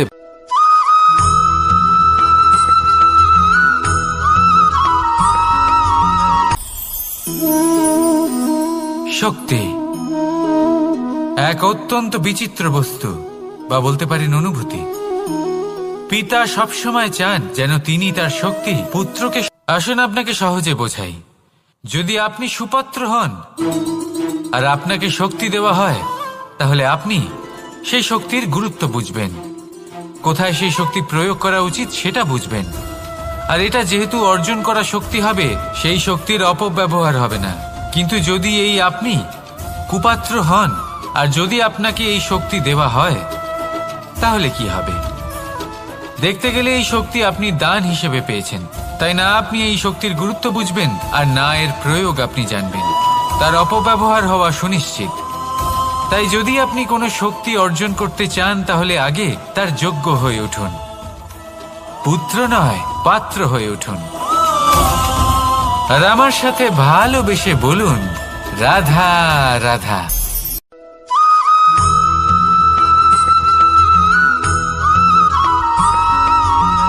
ভালো, শুধু ওনাদের কঠোর ব্যবহার দেখলে আমরা একটু ভয় পেয়ে যাই। এবার ওনাদের এই কঠোর ব্যবহার আমাদের ভালো না লাগলেও অত্যন্ত আবশ্যক। কারণ মাতার থেকে আমরা যে শক্তি লাভ করি তা যেন নিয়ন্ত্রণ হারিয়ে বিধ্বংসী না হয়ে ওঠে। আমরা যেন কোনো কুপথে না চলে যাই, আমরা কখনো যেন দোষ না করে ফেলি। শুধু সেই জন্য পিতা এবং গুরু একটু কঠোর হয়ে ওঠেন, এবং ওনাদের এই কঠোর আচরণ ভবিষ্যতে গিয়ে আমরা অবশ্যই বুঝতে পারি। জীবনে কিছু বছর আমরা এগিয়ে যাই আর তারপর আমরা বুঝতে পারি যে বাবা এবং গুরু আমাদের যথেষ্ট ভালোবাসতেন, কিন্তু ওনাদের ভালোবাসার বহিঃপ্রকাশ আলাদা। প্রয়োজনীয় হলো এটা দেখার, এটা বোঝার যে শুরু থেকে আমাদের প্রতি ওনাদের আচরণ কেমন ছিল। ওনাদের কঠোর হওয়ার পেছনে ওনাদের ভালোবাসাটা বোঝার চেষ্টা করুন, ওনাদের চিন্তাটা বোঝার চেষ্টা করুন, ওনাদের পথপ্রদর্শনের আড়ালে আপনার ভবিষ্যতের জন্য যে পরিকল্পনা ওনারা করেছেন সেটা বোঝার চেষ্টা করুন। তখন আপনারা বুঝতে পারবেন ওনাদের ভালোবাসাকে। আপনার মনের মধ্যে আপনা থেকেই ওনাদের প্রতি সম্মান জেগে উঠবে। নিজের পিতা এবং নিজের গুরু এই দুজনের প্রতি কৃতজ্ঞতা প্রকাশ করুন আর আমার সাথে ভালোবেসে বলুন, রাধা রাধা।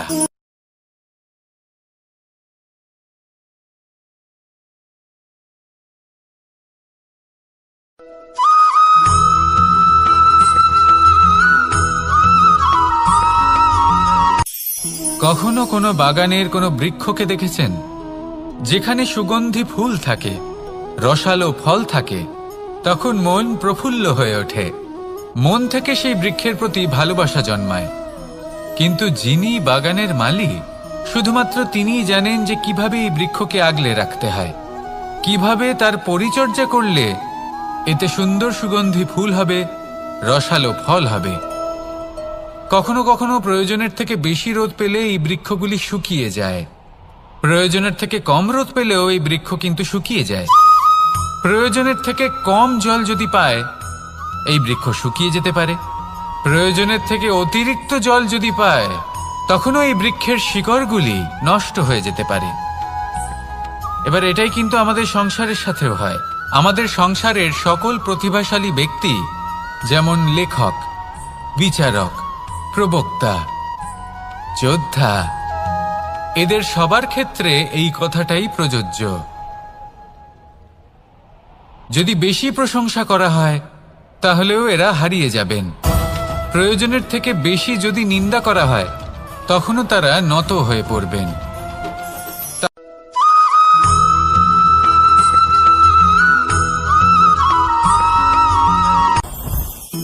জীবনে কিছু শেখা অত্যন্ত গুরুত্বপূর্ণ। এবার কি কি শিখতে হবে সেই সব শেখানোর জন্য অনেক শিক্ষক রয়েছেন, কিন্তু কি শিখবেন না আর কি করবেন না এটা আমাদের নিজের অভিজ্ঞতা দিয়ে শিখতে হয়। কিন্তু তার মানে এটা নয় যে যদি আপনাকে শিখতে হয় যে আগুনের তাপ কতটা, আপনাকে আগুনের মধ্যে হাত দিতে হবে। না, অন্য কারোর অভিজ্ঞতা দ্বারাও শিখতে পারেন। প্রশ্ন শুধুমাত্র একটাই যে আপনি কি শিখতে চান নাকি চান না। যদি আপনি এটাই ভাবেন যে আমি শুধুই নিজের অভিজ্ঞতা দ্বারাই শিখতে চাই, তাহলে জীবনকাল ছোট মনে হবে, অনেক কিছুই শিখতে পারবেন না। তাই নিজের সাথে সাথে বড়দের অভিজ্ঞতা দ্বারাও শেখা শুরু করে দিন। এই সংসারের অভিজ্ঞতা দ্বারা শিখতে শুরু করে দিন। আর এটা নিশ্চিত রূপে শেখা আবশ্যক যে কখন কি করবেন না, কোথায় থামতে হবে আর কোথায় থামবেন না। তাহলে আসুন আর আমার সাথে ভালোবেসে বলুন, রাধা রাধা।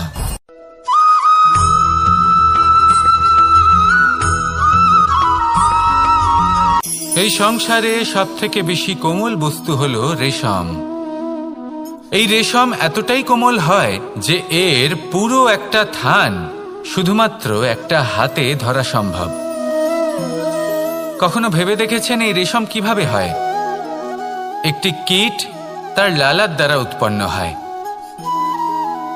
এই কীট সেই রেশমকে পাক দিতে থাকে, পাক দিতেই থাকে আর আস্তে আস্তে তার মধ্যেই জড়িয়ে পড়ে।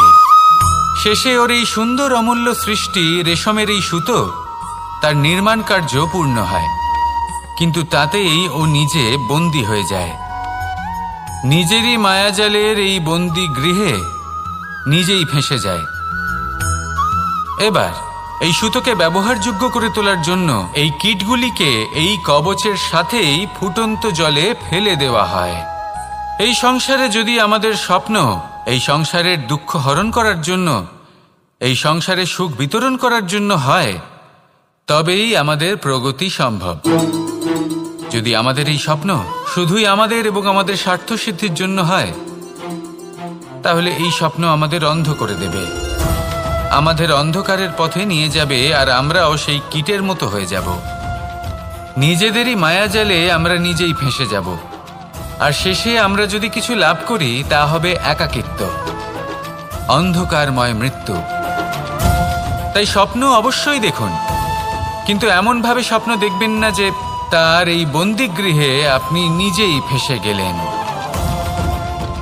স্বপ্ন দেখুন পরোপকারে।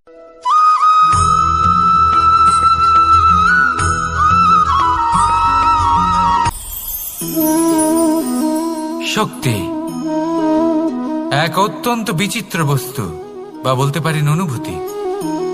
পিতা সবসময় চান যেন তিনি তার শক্তি পুত্রকে। আসুন আপনাকে সহজে বোঝাই। যদি আপনি সুপাত্র হন আর আপনাকে শক্তি দেওয়া হয়, তাহলে আপনি সেই শক্তির গুরুত্ব বুঝবেন, কোথায় সেই শক্তি প্রয়োগ করা উচিত সেটা বুঝবেন। আর এটা যেহেতু অর্জন করা শক্তি হবে, সেই শক্তির অপব্যবহার হবে না। কিন্তু যদি এই আপনি কুপাত্র হন আর যদি আপনাকে এই শক্তি দেওয়া হয়, তাহলে কি হবে? দেখতে গেলে এই শক্তি আপনি দান হিসেবে পেয়েছেন, তাই না আপনি এই শক্তির গুরুত্ব বুঝবেন, আর না এর প্রয়োগ আপনি জানবেন। তার অপব্যবহার হওয়া সুনিশ্চিত। তাই যদি আপনি কোনো শক্তি অর্জন করতে চান, তাহলে আগে তার যোগ্য হয়ে উঠুন। পুত্র নয়, পাত্র হয়ে উঠুন। আর আমার সাথে ভালোবেসে বলুন, রাধা রাধা।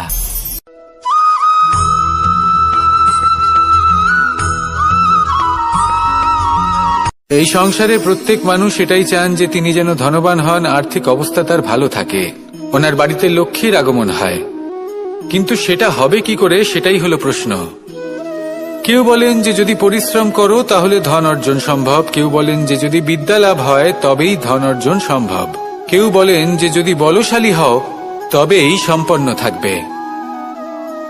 ভালো কথা, যদি তাই হয়ে থাকে, তবে দিনমজুর সারা দিন পরিশ্রম করেন, তিনি কেন ধনী হন না?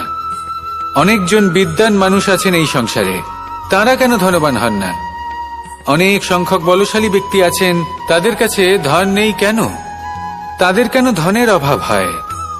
আবার এমনও কিছু মানুষ আছেন যারা পরিশ্রম করেন, তারা দিনমজুর, কিন্তু তারা ধন অর্জন করতে পারেন। কিছু বিদ্বান ব্যক্তি আছেন যাদের কাছে অধিক মাত্রায় ধন রয়েছে, কয়েকজন বলশালী ব্যক্তি রয়েছেন যাদের কাছে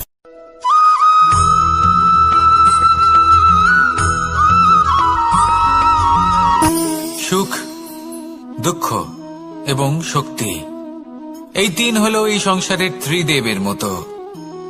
আমাদের জীবনে যা কিছু ঘটছে এই তিনটির ভিত্তির উপরেই হচ্ছে। আসলে এই সংসারের একটা নিয়ম আছে, যখনই আপনি কিছু লাভ করেন, এই সংসার আপনার পরীক্ষা নেয়। এটা জানার জন্য আপনার পরীক্ষা নেয় যে আপনি যা কিছুই লাভ করেছেন, আপনি কি আদৌ সেটার যোগ্য কিনা। ঠিক সেইভাবেই এই সুখ, দুঃখ এবং শক্তি আপনার পরীক্ষা নিয়ে থাকে। যখন সুখ আসে তখন সে আপনার পরীক্ষা নেয় যে আপনার মধ্যে অহংবোধ জাগ্রত হয়নি তো। যদি অহংবোধ চলে আসে তাহলে সুখ সেখানেই সঙ্গ ত্যাগ করে। দুঃখ আপনার ধৈর্যের পরীক্ষা নিতে থাকে, আর যদি আপনার মধ্যে ধৈর্য না থাকে তাহলে এটা আপনাকে আরো বেশি দুঃখের গভীর অন্ধকারে ঠেলে দেবে। সেখানে শক্তি পরীক্ষা নেয় আপনার বিনম্রতার। যদি আপনি বিনম্র না হন, তাহলে হয় এই শক্তি আপনার সঙ্গ ত্যাগ করবে, নয় এই শক্তি বিনম্রতার অভাবে আপনার পতনের কারণ হতে পারে। এই সংসারে যে কোনো ব্যক্তি যিনি এই পরীক্ষায় উত্তীর্ণ হয়ে থাকেন, এই জীবনে তিনি সাফল্য লাভ করেন। আসুন আমার সাথে ভালোবেসে বলুন, রাধা রাধা।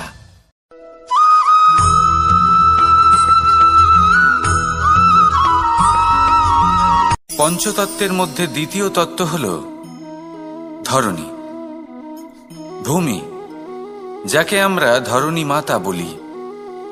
এই ধরণী ধৈর্য ধারণ করে, আর এর ওপরেই আমাদের সমগ্র সংসার নির্ভরশীল। কারণ এই ভূমি সহ্য ক্ষমতা রাখে, এর সহ্য ক্ষমতা হল অপরিসীম। সন্তান যতই আঘাত প্রদান করুক না কেন, প্রেম পূর্বক সহ্য করে, আর তার বদলে অমূল্য রত্ন প্রদান করে। সন্তান যদি হাল চালায়, তাহলে তার বদলে তাকে অন্ন প্রদান করে। এটাই হলো ধরণী। এবার এর থেকে আমরা কি শিক্ষা পেতে পারি? এটাই যে কারোর জন্য কিছু করা বা কাউকে কিছু দেওয়া মনে কোনো কামনা ছাড়াই। আর এই কথাটা বুঝে যান, যদি কারোর জন্য কামনা না রেখে বা কোনো পাওয়ার আশা না রেখে কারোর জন্য কিছু করেন বা কারোকে কিছু দেন, যদি এটা আপনি শিখতে পারেন, তবে আপনি ভালোবাসতে শিখে গেছেন। আর সেই জন্যই এই ধরিত্রীকে মাতা বলা হয়।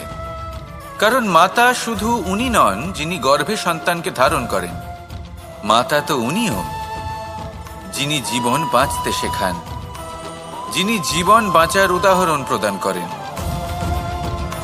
তাহলে ধরণীর থেকে এই নিঃস্বার্থ ভাব শিখুন, নিঃস্বার্থ ভালোবাসা শিখুন, আর এই ভালোবাসার সাথেই বলুন রাধা রাধা।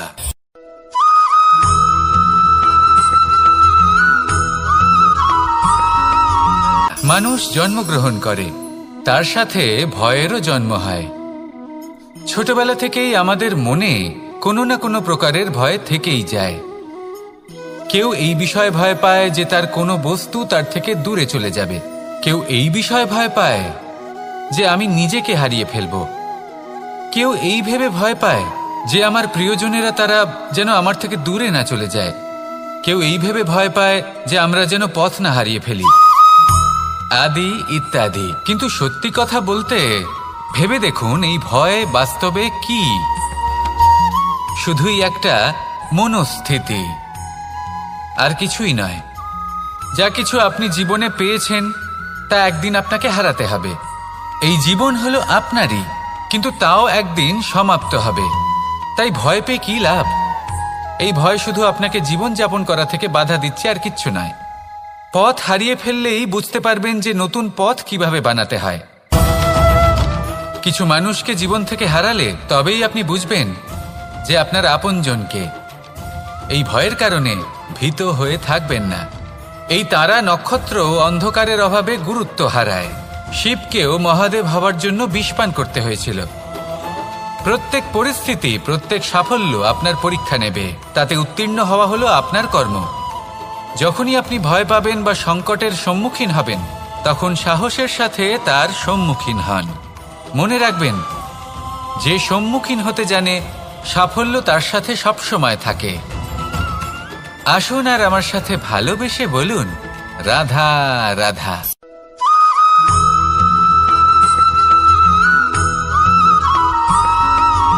জীবনে অগ্রসর হওয়ার জন্য আমাদের কাকে প্রয়োজন হয়? মাতা পিতা, বন্ধু, প্রেম, সাহায্য, অর্থ, পরিশ্রম, আশা। ভিন্ন ভিন্ন মানুষ ভিন্ন ভিন্ন বিকল্প চয়ন করে। যদি আমি আপনাকে বলি, তাহলে জয় আর পরাজয়ের মন্ত্র দুটো শব্দের উপর নির্ভর করে, মেনে নেওয়া আর দৃঢ় হওয়া।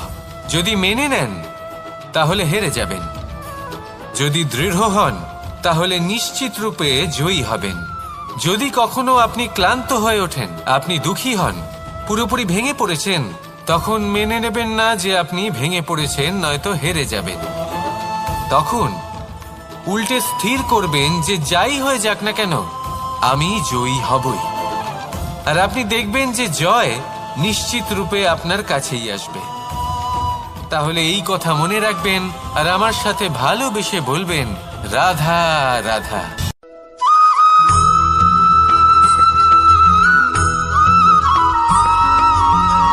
এই সংসারে কোনো বস্তু হোক বা ব্যক্তি হোক, তার একার গুরুত্ব কিন্তু খুব বেশি নয়।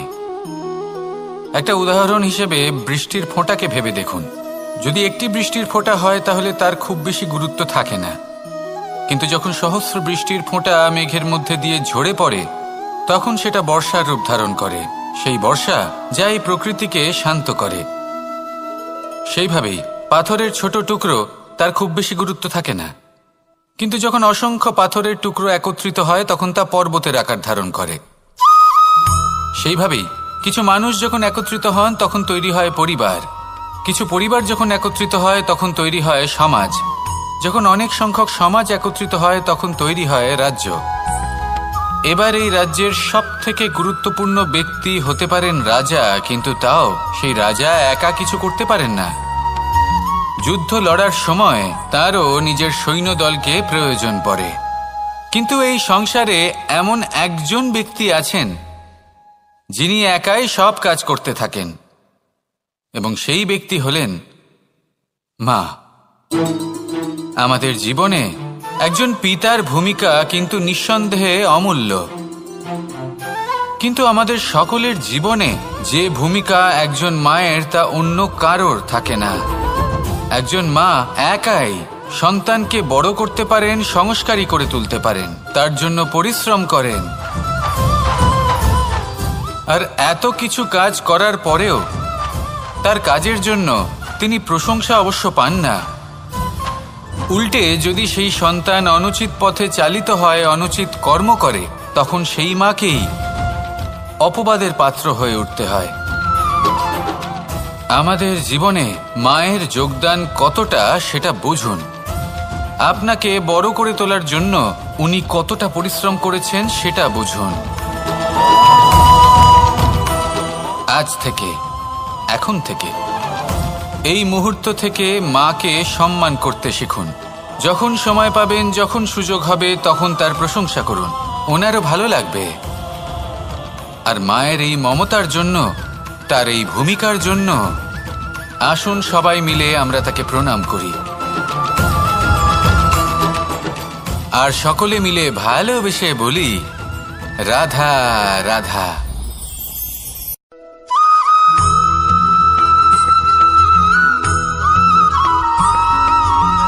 এই সংসারের সবথেকে গুরুত্বপূর্ণ তত্ত্ব কোনটা? প্রথম হলো সময়। জন্ম থেকে মৃত্যু পর্যন্ত এই যে সময়, এটাই তো হলো জীবন। দ্বিতীয় হলো জীবন, যাতে আমরা সময়ের সদ্ব্যবহার করি, শ্রেষ্ঠ থেকে শ্রেষ্ঠতর কাজ করার চেষ্টা করি। বহু বছরের এই পরম্পরা, এই সংস্কৃতিকে এগিয়ে নিয়ে যাওয়ার চেষ্টা করি। এই সংসারে আমরা অংশগ্রহণ করতে চেষ্টা করি। তৃতীয় হলো ধন, সেই ধন যা প্রত্যেক ব্যক্তি অর্জন করতে চেষ্টা করেন।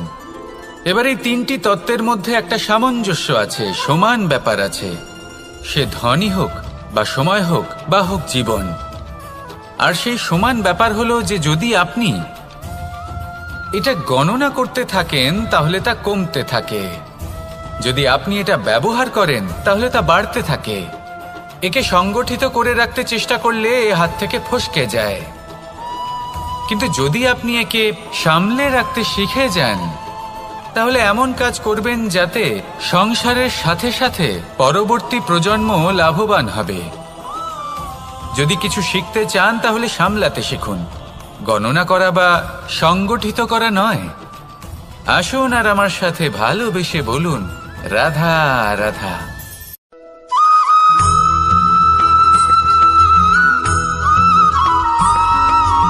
কথায় আছে, প্রত্যেক পুত্র তার পিতার প্রতিচ্ছবি হয়, আর সমস্ত প্রতিচ্ছবি চায় যেন সে তার অস্তিত্ব প্রাপ্ত করতে পারে। পুত্র চায় সে যেন তার পিতার মতো হয়, বা কখনো কখনো তার থেকেও শ্রেষ্ঠ হয়। সেটা কোনো অনুচিত ব্যাপার নয়। অনুচিত তখন হয় যখন পুত্র নিজের পিতার মতো হবার স্বপ্ন পূরণ করতে গিয়ে বা তার থেকেও শ্রেষ্ঠ হওয়ার স্বপ্ন পূরণে অনুচিত পথের আশ্রয় নেয়। কারণ তারপরে সে তার পিতার গুণগুলি আত্মসাৎ করতে চায় না। সে শুধুই এটা চায় যে সংসারের চোখে যেন আমি শ্রেষ্ঠ প্রমাণিত হই। এটা অনুচিত। সংসারে এমন অনেক মানুষ আছেন যারা এই কারণে শ্রেষ্ঠ হবার চেষ্টা করেন যাতে তার পরিবারের তার পিতার সম্মান বৃদ্ধি পায়, এমনও মানুষ থাকেন। আর এটাই হলো পার্থক্য উদ্দেশ্যের। মনে রাখবেন, যদি আপনার উদ্দেশ্য শুভ হয় তাহলে পথও শুভ হবে, যদি আপনার উদ্দেশ্য অশুভ হয় তাহলে পথও অশুভ হবে। তাহলে নিজের পিতার মতো হবার চেষ্টা অবশ্যই করুন, তার থেকেও শ্রেষ্ঠ হওয়ার চেষ্টা অবশ্যই করুন, কিন্তু মনে রাখবেন আপনার সংকল্প আর আপনার উদ্দেশ্য এই দুই শুভ হওয়া উচিত। তাহলে আসুন আর আমার সাথে ভালোবেসে বলুন, রাধা রাধা।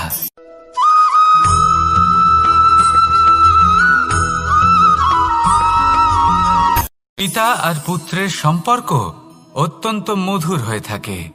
পিতা স্বপ্ন দেখেন, তাকে পূর্ণ করার সকল সম্ভাব্য চেষ্টা করেন, কিন্তু তাও অনেক সময় ওনার স্বপ্ন অপূর্ণ থেকে যায়।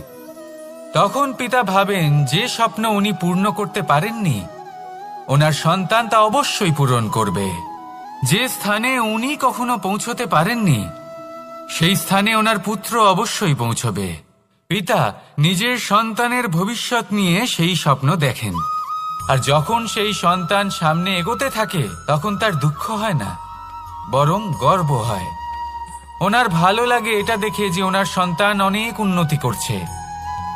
কিন্তু যখন সন্তান নিজের অভিভাবকের শক্তি দেখে, তার যশ দেখে হিংসা করতে থাকে, সমস্যা সেইখানেই শুরু হয়।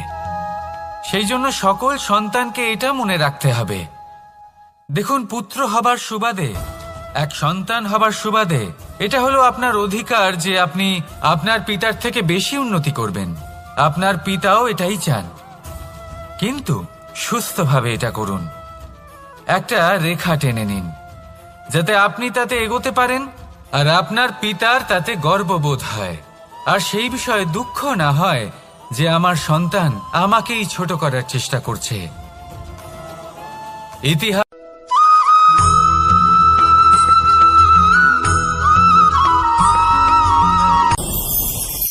ভয়ের সাথে আমরা সবাই পরিচিত, কষ্টও আমরা সবাই পেয়েছি।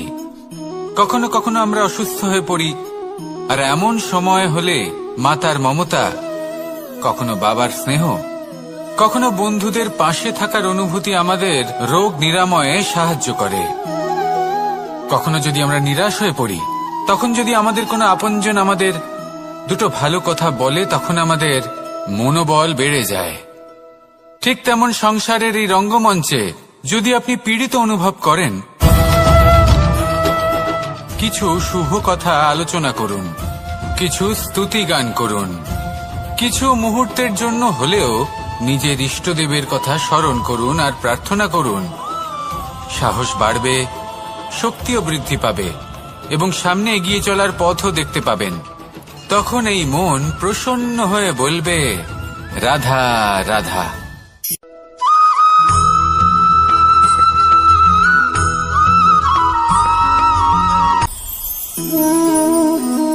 শক্তি এক অত্যন্ত বিচিত্র বস্তু, বা বলতে পারেন অনুভূতি। পিতা সবসময় চান যেন তিনি তার শক্তি পুত্রকে।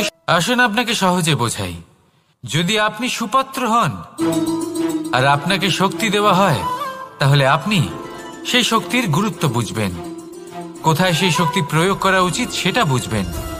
আর এটা যেহেতু অর্জন করা শক্তি হবে, সেই শক্তির অপব্যবহার হবে না। কিন্তু যদি এই আপনি কুপাত্র হন আর যদি আপনাকে এই শক্তি দেওয়া হয়, তাহলে কি হবে? দেখতে গেলে এই শক্তি আপনি দান হিসেবে পেয়েছেন, তাই না আপনি এই শক্তির গুরুত্ব বুঝবেন আর না এর প্রয়োগ আপনি জানবেন। তার অপব্যবহার হওয়া সুনিশ্চিত। তাই যদি আপনি কোনো শক্তি অর্জন করতে চান, তাহলে আগে তার যোগ্য হয়ে উঠুন, পুত্র নয় পাত্র হয়ে উঠুন। আর আমার সাথে ভালোবেসে বলুন, রাধা রাধা।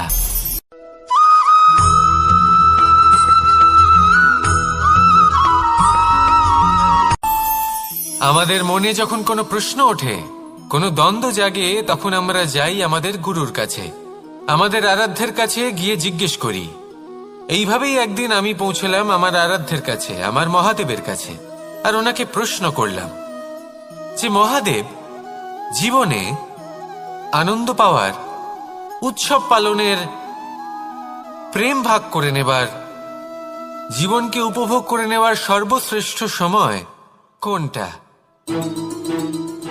মহাদেব হাসলেন আর উনি বললেন, জীবনে উৎসব পালনের সব থেকে শ্রেষ্ঠ দিন হল মৃত্যুর ঠিক আগের দিনটা। প্রেম ভাগ করে নেওয়ার সব থেকে শ্রেষ্ঠ মুহূর্ত হল মৃত্যুর ঠিক আগের মুহূর্ত। জীবনকে উপভোগ করে নেওয়ার সর্বশ্রেষ্ঠ প্রহর হল মৃত্যুর এক প্রহর পূর্বে। তখন আমি চমকে গেলাম। আমি বললাম, কিন্তু মহাদেব, মৃত্যু তো অনিশ্চিত, আমরা জানিও না কবে আমাদের মৃত্যু হবে। মহাদেব আবার হাসলেন। উনি বললেন যে যদি আমরা এভাবে জীবন কাটাই যে আমরা জীবনের প্রত্যেক দিন, প্রত্যেক মুহূর্ত, প্রত্যেক প্রহর শেষ বলে মনে করি, তাহলে আমাদের সমস্ত জীবন আনন্দের সাথেই অতিবাহিত হবে। কি বলেন?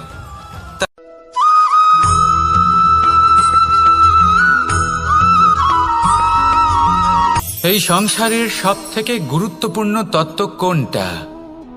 প্রথম হলো সময়। জন্ম থেকে মৃত্যু পর্যন্ত এই যে সময়, এটাই তো হলো জীবন। দ্বিতীয় হলো জীবন, যাতে আমরা সময়ের সদ্ব্যবহার করি, শ্রেষ্ঠ থেকে শ্রেষ্ঠতর কাজ করার চেষ্টা করি। বহু বছরের এই পরম্পরা, এই সংস্কৃতিকে এগিয়ে নিয়ে যাওয়ার চেষ্টা করি। এই সংসারে আমরা অংশগ্রহণ করতে চেষ্টা করি। তৃতীয় হলো ধন, সেই ধন যা প্রত্যেক ব্যক্তি অর্জন করতে চেষ্টা করেন।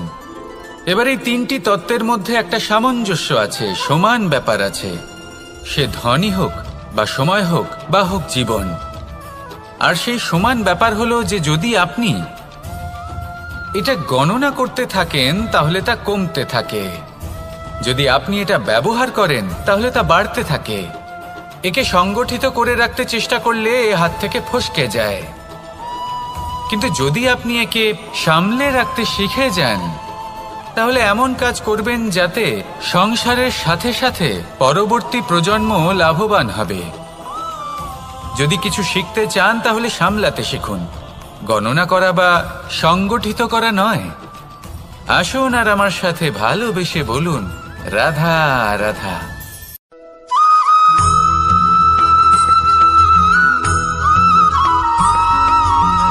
যখন আমরা কোনো বনে প্রবেশ করি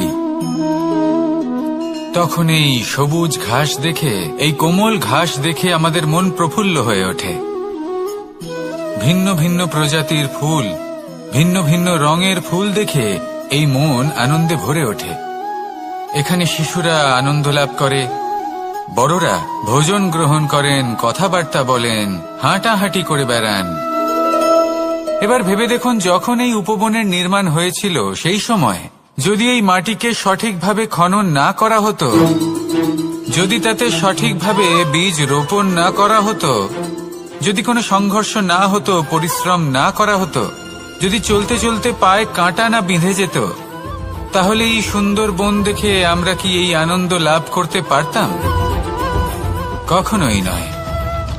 ধরুন কোনো নদীর তটে সুন্দর একটি বন আছে, সেই বনের আনন্দ লাভ করতে গেলে আপনাকে সেই নদী পার করতেই হবে। যদি সুখের নদীর কাছে পৌঁছতে চান তাহলে তটে যে কাঁটা রয়েছে সেগুলোর সাথে সংঘর্ষ করতেই হবে।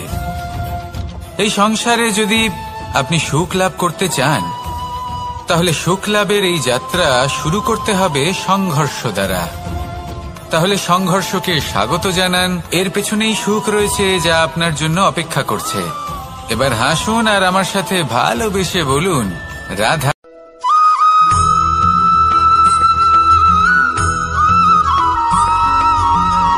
পুরুষার্থ। শাস্ত্রে 4 ধরনের পুরুষার্থের কথা বলা হয়েছে। প্রথম হলো ধর্ম। আপনি কি জানেন এই ধর্ম আসলে কি? আপনার কি মনে হয় ধর্ম আসলে কি?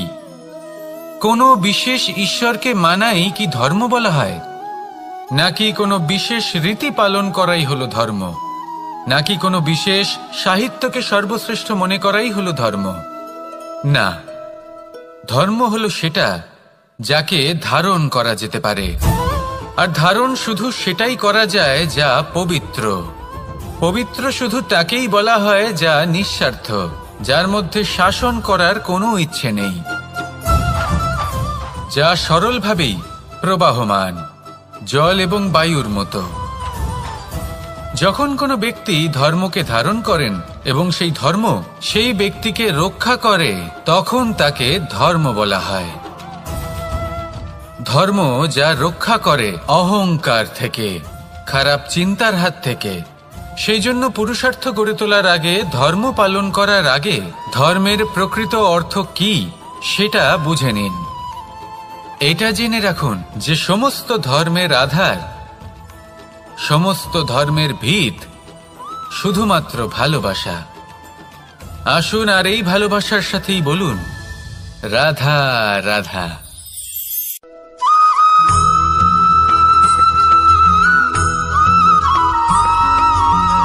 মানুষের মানসিকতা এমন হয় যে সে যতটা করে আশা করে যে তার থেকে অনেক বেশি তার বদলে সে পাবে। দেখুন, সবকিছুই আপনার ভাবনা চিন্তার উপর নির্ভর করছে। আপনি যদি ফলের বিষয়ে ভেবে কর্ম করতে থাকেন তাহলে সেটা অনুচিত।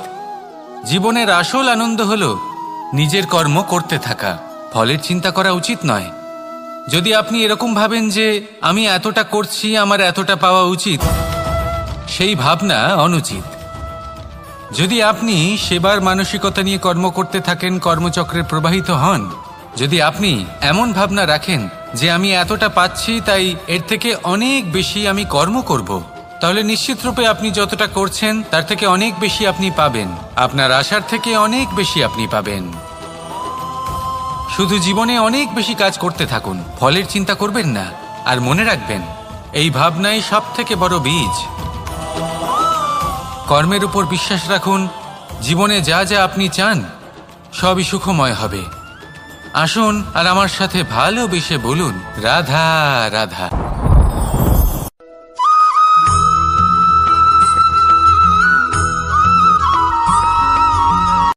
সংসারে আমাদের জীবনে যখন কোনো সুখ বা দুঃখ আসে, তার জন্য আমরা কাউকে না কাউকে অবশ্যই দায়ী করে থাকি, তাই না? এই ব্যক্তি আমাদের সাথে এরকম কাজ করেছেন তাই আমার সাথে এমন হলো। ওই ব্যক্তি যদি এমনটা না করতেন তাহলে আজ আমি ওই স্থানে পৌঁছতে পারতাম। সবই আপনার দৃষ্টিভঙ্গির ওপর নির্ভরশীল, আর যদি আপনার দৃষ্টিভঙ্গি এমন হয় তাহলে তা অনুচিত। সত্যি কথা বলতে এই সংসারে ভিন্ন ভিন্ন ধরনের মানুষ আছে। এটা আপনার ওপর নির্ভর করছে কিভাবে তাদের স্বাগত জানাবেন। একবার ভাবুন, আমি আমার দুটো হাত সামনে নিয়ে এলাম, দুটো মুঠো খুলে দিলাম। দুই প্রকারের মানুষ আসবেন, কিছু না কিছু দিয়ে যাবেন। এই মুঠো যদি আমি বন্ধ করে দিই তাহলে না কেউ আমাকে কিছু দিতে পারবে, না আমার কিছু যাবে আসবে। নিশ্চয়ই বুঝতে পারছেন এই দুই ধরনের ব্যক্তি কারা এবং তারা কি দিয়ে যান। আমি যদি নিজের মুঠো খুলে দিই তাহলে কিছু ভালো মানুষ আসবেন, আমাকে আনন্দ, সন্তুষ্টি, জ্ঞান প্রদান করে যাবেন, ভালো অভিজ্ঞতা দিয়ে যাবেন। কোনো খারাপ ব্যক্তি যদি আসেন তাহলে তিনিও খারাপ অভিজ্ঞতা দেবেন, যার থেকে আমি শিক্ষা লাভ করব। এই সব কিছু আমি লাভ করতে পারি। মুঠো যদি বন্ধ করে রাখি তাহলে আমি কিছুই পাবো না। দেখুন, এই সংসারে প্রত্যেকের জীবনে এইরকম, প্রত্যেকের জীবনে সবকিছুই আছে, ভালো খারাপ দুই মানুষই আছে, ভালো অভিজ্ঞতা আছে, খারাপ অভিজ্ঞতা আছে। নির্ভর করছে আপনার উপর যে আপনি কি করবেন, এনাদের স্বাগত কিভাবে জানাবেন, কার থেকে কি বুঝবেন, কি শিখতে পারবেন, আর কোন দৃষ্টিভঙ্গি নিয়ে অগ্রসর হবেন। এটাই নির্ধারণ করবে যে আপনার জীবন কেমন হবে। আসুন আমার সাথে ভালোবেসে বলুন, রাধা রাধা।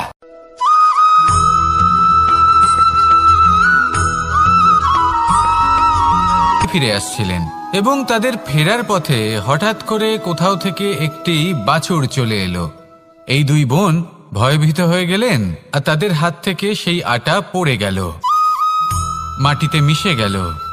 এবার এই পুরো ঘটনাক্রমে যদি কারোর বিন্দুমাত্র লাভ হয়ে থাকে, বিন্দুমাত্র আনন্দ পেয়ে থাকে, তাহলে সে কে?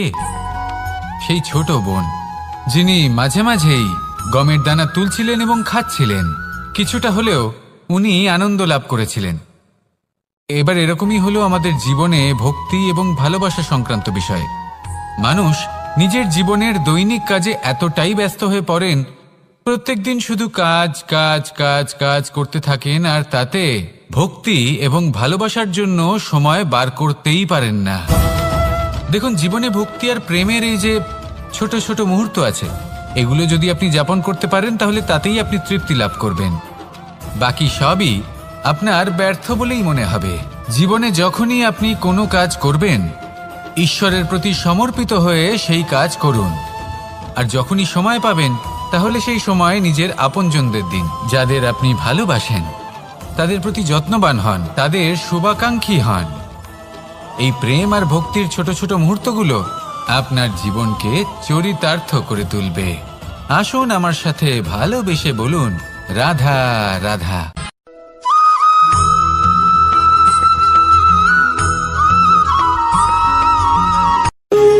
যখন মানুষের মৃত্যু হয় তখন কি হয়? অনেক সংখ্যক মানুষ শোক পালন করতে চলে আসেন। যে ব্যক্তি মৃত্যু লাভ করেছেন তার অনেক বস্তু থাকে যেগুলো তার প্রিয়, যেগুলো তিনি ব্যবহার করেছেন। তার শয্যা, তার বস্ত্র, তার আভূষণ সবকিছু তার থেকে বিচ্ছিন্ন করা হয় এবং খালি হাতে তাকে শ্মশানের উদ্দেশ্যে রওনা করা হয়। আমি আপনাকে এই প্রশ্ন করতে চাই, আপনি এই সংসারে কি অর্জন করেছেন? ধন সম্পত্তি, বস্ত্র, আভূষণ, এই সব কিছু যে আপনি অর্জন করেছেন, আপনার মৃত্যুর পরে তা আপনার থেকে দূর হয়ে যাবে।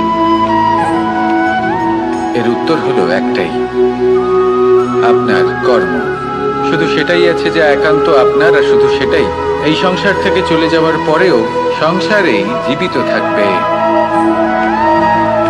যদি আপনি দুষ্কর্ম করেন, তাহলে এই সংসার আপনাকে একটি অনুচিত উদাহরণ হিসেবে মনে রাখবে যে এই ব্যক্তি খুব পাপী ছিল, অনুচিত কর্ম করতেন। যে পথে তিনি চলেছেন সেই পথে কারোর চলা উচিত নয়। সেখানেই যদি আপনি সৎকর্ম করেন, তাহলে সংসার চিরকাল এটাই বলবে যে খুব ভালো মানুষ ছিলেন, সবাইকে ভালোবাসতেন, সবাইকে সাহায্য করতেন, আমার খুব প্রিয় মানুষ ছিলেন। এটাই হলো শ্রেষ্ঠ কর্ম। সেই জন্য জীবনে শুধুমাত্র ধন সম্পত্তি, আভূষণ এই সব অর্জন করতে গিয়ে নিজের মনোনিবেশ করবেন না। শ্রেষ্ঠ কর্ম করুন।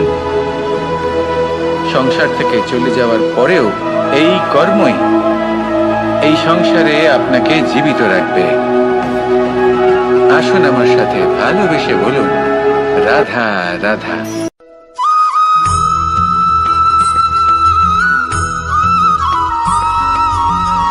পুরুষার্থ। শাস্ত্রে 4 ধরনের পুরুষার্থের কথা বলা হয়েছে। প্রথম হলো ধর্ম। আপনি কি জানেন এই ধর্ম আসলে কি? আপনার কি মনে হয় ধর্ম আসলে কি? কোনো বিশেষ ঈশ্বরকে মানাই কি ধর্ম বলা হয়? নাকি কোনো বিশেষ রীতি পালন করাই হলো ধর্ম? নাকি কোনো বিশেষ সাহিত্যকে সর্বশ্রেষ্ঠ মনে করাই হলো ধর্ম? না, ধর্ম হলো সেটা যাকে ধারণ করা যেতে পারে। আর ধারণ শুধু সেটাই করা যায় যা পবিত্র। পবিত্র শুধু তাকেই বলা হয় যা নিঃস্বার্থ, যার মধ্যে শাসন করার কোনো ইচ্ছে নেই, যা সরলভাবেই প্রবাহমান, জল এবং বায়ুর মতো। যখন কোনো ব্যক্তি ধর্মকে ধারণ করেন এবং সেই ধর্ম সেই ব্যক্তিকে রক্ষা করে, তখন তাকে ধর্ম বলা হয়। ধর্ম যা রক্ষা করে অহংকার থেকে, খারাপ চিন্তার হাত থেকে। সেই জন্য পুরুষার্থ গড়ে তোলার আগে, ধর্ম পালন করার আগে ধর্মের প্রকৃত অর্থ কি সেটা বুঝে নিন। এটা জেনে রাখুন যে সমস্ত ধর্মের আধার, সমস্ত ধর্মের ভিত শুধুমাত্র ভালোবাসা। আসুন আর এই ভালোবাসার সাথেই বলুন, রাধা রাধা।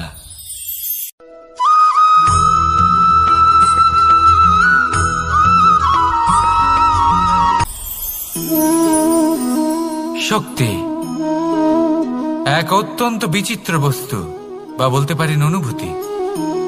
পিতা সবসময় চান যেন তিনি তার শক্তি পুত্রকে আসুন আপনাকে সহজে বোঝাই।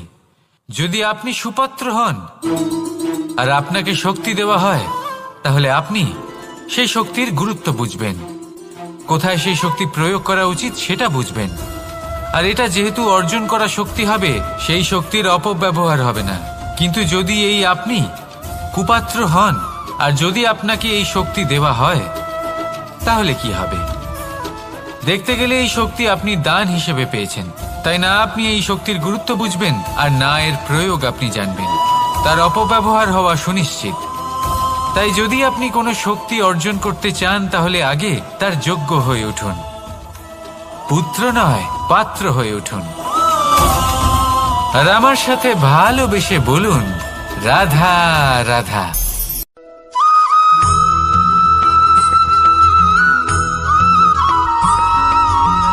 কথায় আছে যে এমন কোনো অক্ষর নেই যার দ্বারা কোনো মন্ত্র হয় না, এমন কোনো বনস্পতি নেই যা নিজেই একটা ঔষধি নয়, পৃথিবীর এমন কোনো ব্যক্তি নেই যার মধ্যে কোনো যোগ্যতা থাকে না।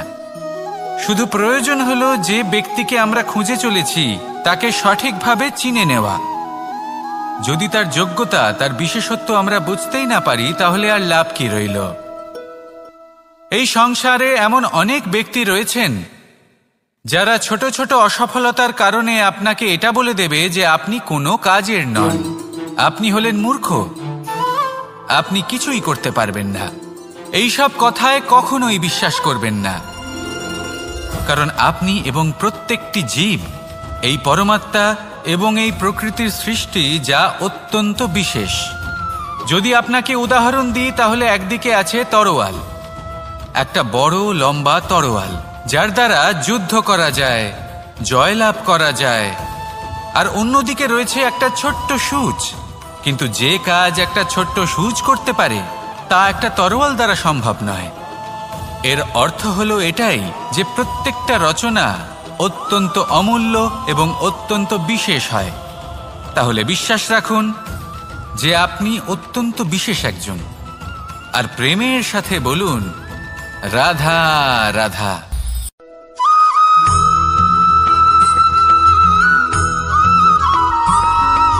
মানুষের একটি সমস্যা আছে যে মানুষ সাফল্যকে মাপতে থাকেন, লক্ষ্যপ্রাপ্তিকে মাপতে থাকেন এবং তার তুলনা করতে থাকেন যে ও এত কিছু পেল আর আমি পেলাম না, ওর কাছে এত কিছু আছে কিন্তু আমার কাছে নেই। এই তুলনা করার জন্য ওনারা দুঃখী হয়ে পড়েন, নিরাশ হয়ে পড়েন। তাই আমি একটা প্রশ্ন করছি যে এটা কি উচিত? এই সংসারে আপনি কি নিয়ে তুলনা করবেন, যেখানে সূর্যদেব চন্দ্রমা দুজনেই আছেন, দুজনেই হলেন বিশেষ, দুজনেই নিজ নিজ সময়ে উদিত হন। এদের মধ্যে একজন না থাকলে তাহলে আমাদের জীবন কঠিন হয়ে পড়বে। ঠিক সেইভাবেই আপনি যদি একটা বড় রেখা অঙ্কন করেন, তাহলে অন্য রেখাটি ছোট হয়ে পড়ে না, সে তেমনই থাকে যেমনটা সে ছিল।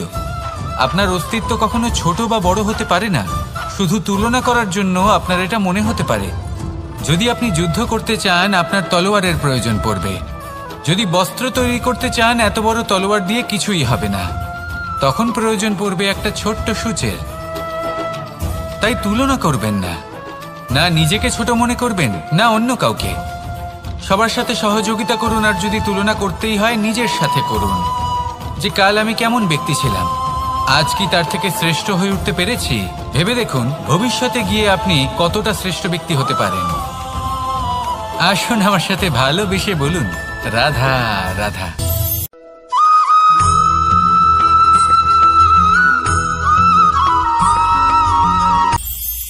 এটা হলো ধান গাছ। এর থেকে যে চাল উৎপন্ন হয় তা মানুষ গ্রহণ করেন। আর এটা কি? এ হলো জংলি ঘাস। একবার ভেবে দেখুন, যদি এই জংলি ঘাস ধান গাছের আশেপাশে থাকে তাহলে কি হবে? ধান উৎপন্ন হতে পারবে? তা উৎকৃষ্ট হতে পারবে? আমরা কি তা গ্রহণ করতে পারবো? কখনোই নয়। এই জংলি ঘাস ধানকে নষ্ট করে দেবে, কিন্তু নিজে জীবিত থাকবে। এটাই হলো আজকের শিক্ষা। এই সংসারে যদি আপনি নীতির পথে চলতে চান, উচিত কর্ম করতে চান, সংসারকে সেবা করতে চান, তাহলে জংলি ঘাসের মতো ব্যক্তিদের থেকে সবসময় দূরে থাকতে হবে। সেই ব্যক্তি যারা দুর্নীতি এবং মিথ্যা দ্বারা পরিপূর্ণ, যাদের ব্যবহার অশুভ, যাদের অনেক অশুভ গুণ রয়েছে, তারা সঠিক নয়। সেই সকল ব্যক্তি যাদের চরিত্র অত্যন্ত দুষ্ট হয়, তারা হয় শুভ চরিত্রের ব্যক্তিকে একদম নষ্ট করে দেয়, নয় নিজের মতো বানিয়ে তোলে।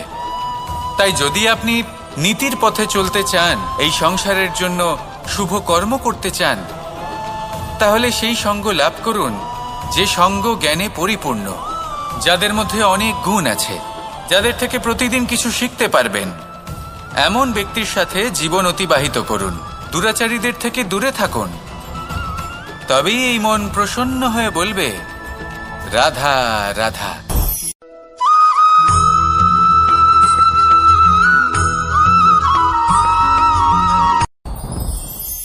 সাথী।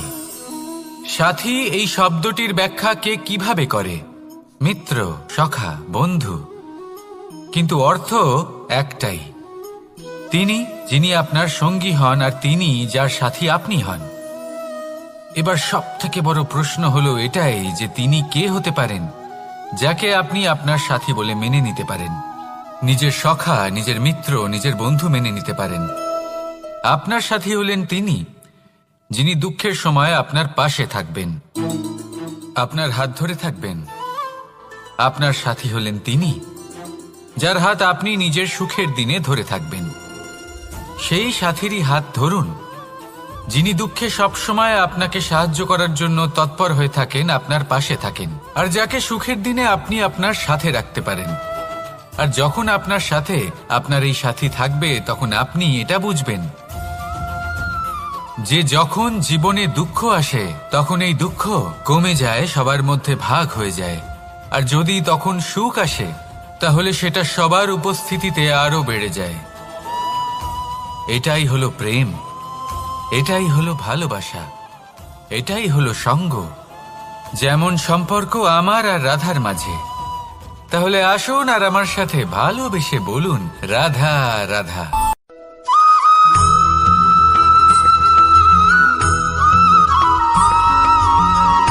কথায় আছে, অন্ধকারে প্রদীপ প্রজ্বলিত করলে চতুর্দিক আলোকিত হয়।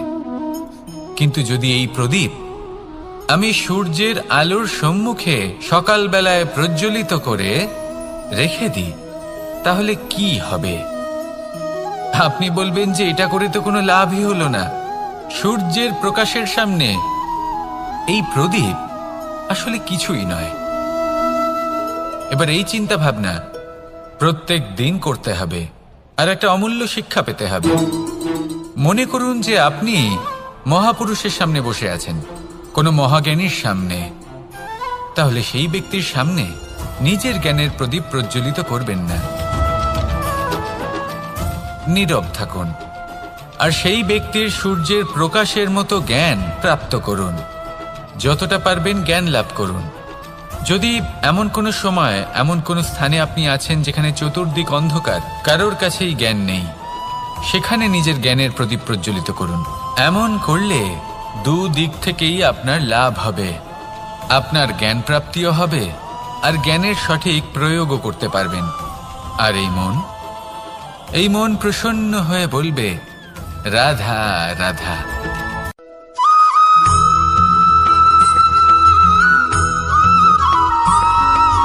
প্রত্যেক মানুষ নিজের জীবনে হীরক তথা হীরে এবং দর্পণ, এই দুই দেখেছেন। এই দুই হলো সাদা, এবং এরা দুজনেই আলোর প্রতিফলন ঘটায়, এবং এরা দুজনেই উজ্জ্বল হয়ে ওঠে। আপনি হয়তো মনে মনে ভাবছেন যে এটা কি ধরনের তুলনা করছি। একটা হীরে তো রত্ন, তার মূল্য দর্পণের থেকে অনেক গুণ বেশি। কিন্তু হীরে থাকাতে দর্পণের মূল্য কিন্তু কোনো অংশে কমে যায় না, তাই না? মানুষ যখন হীরে নিজের হাতে নেয়, তখন সবার আগে কি খোঁজে? দর্পণ, যাতে তার মধ্যে দিয়ে দেখে সে বুঝতে পারে যে সেই হীরে আদৌ তার শোভাবর্ধন করছে কিনা, তাকে ভালো দেখাচ্ছে কিনা। প্রসাধনের জন্য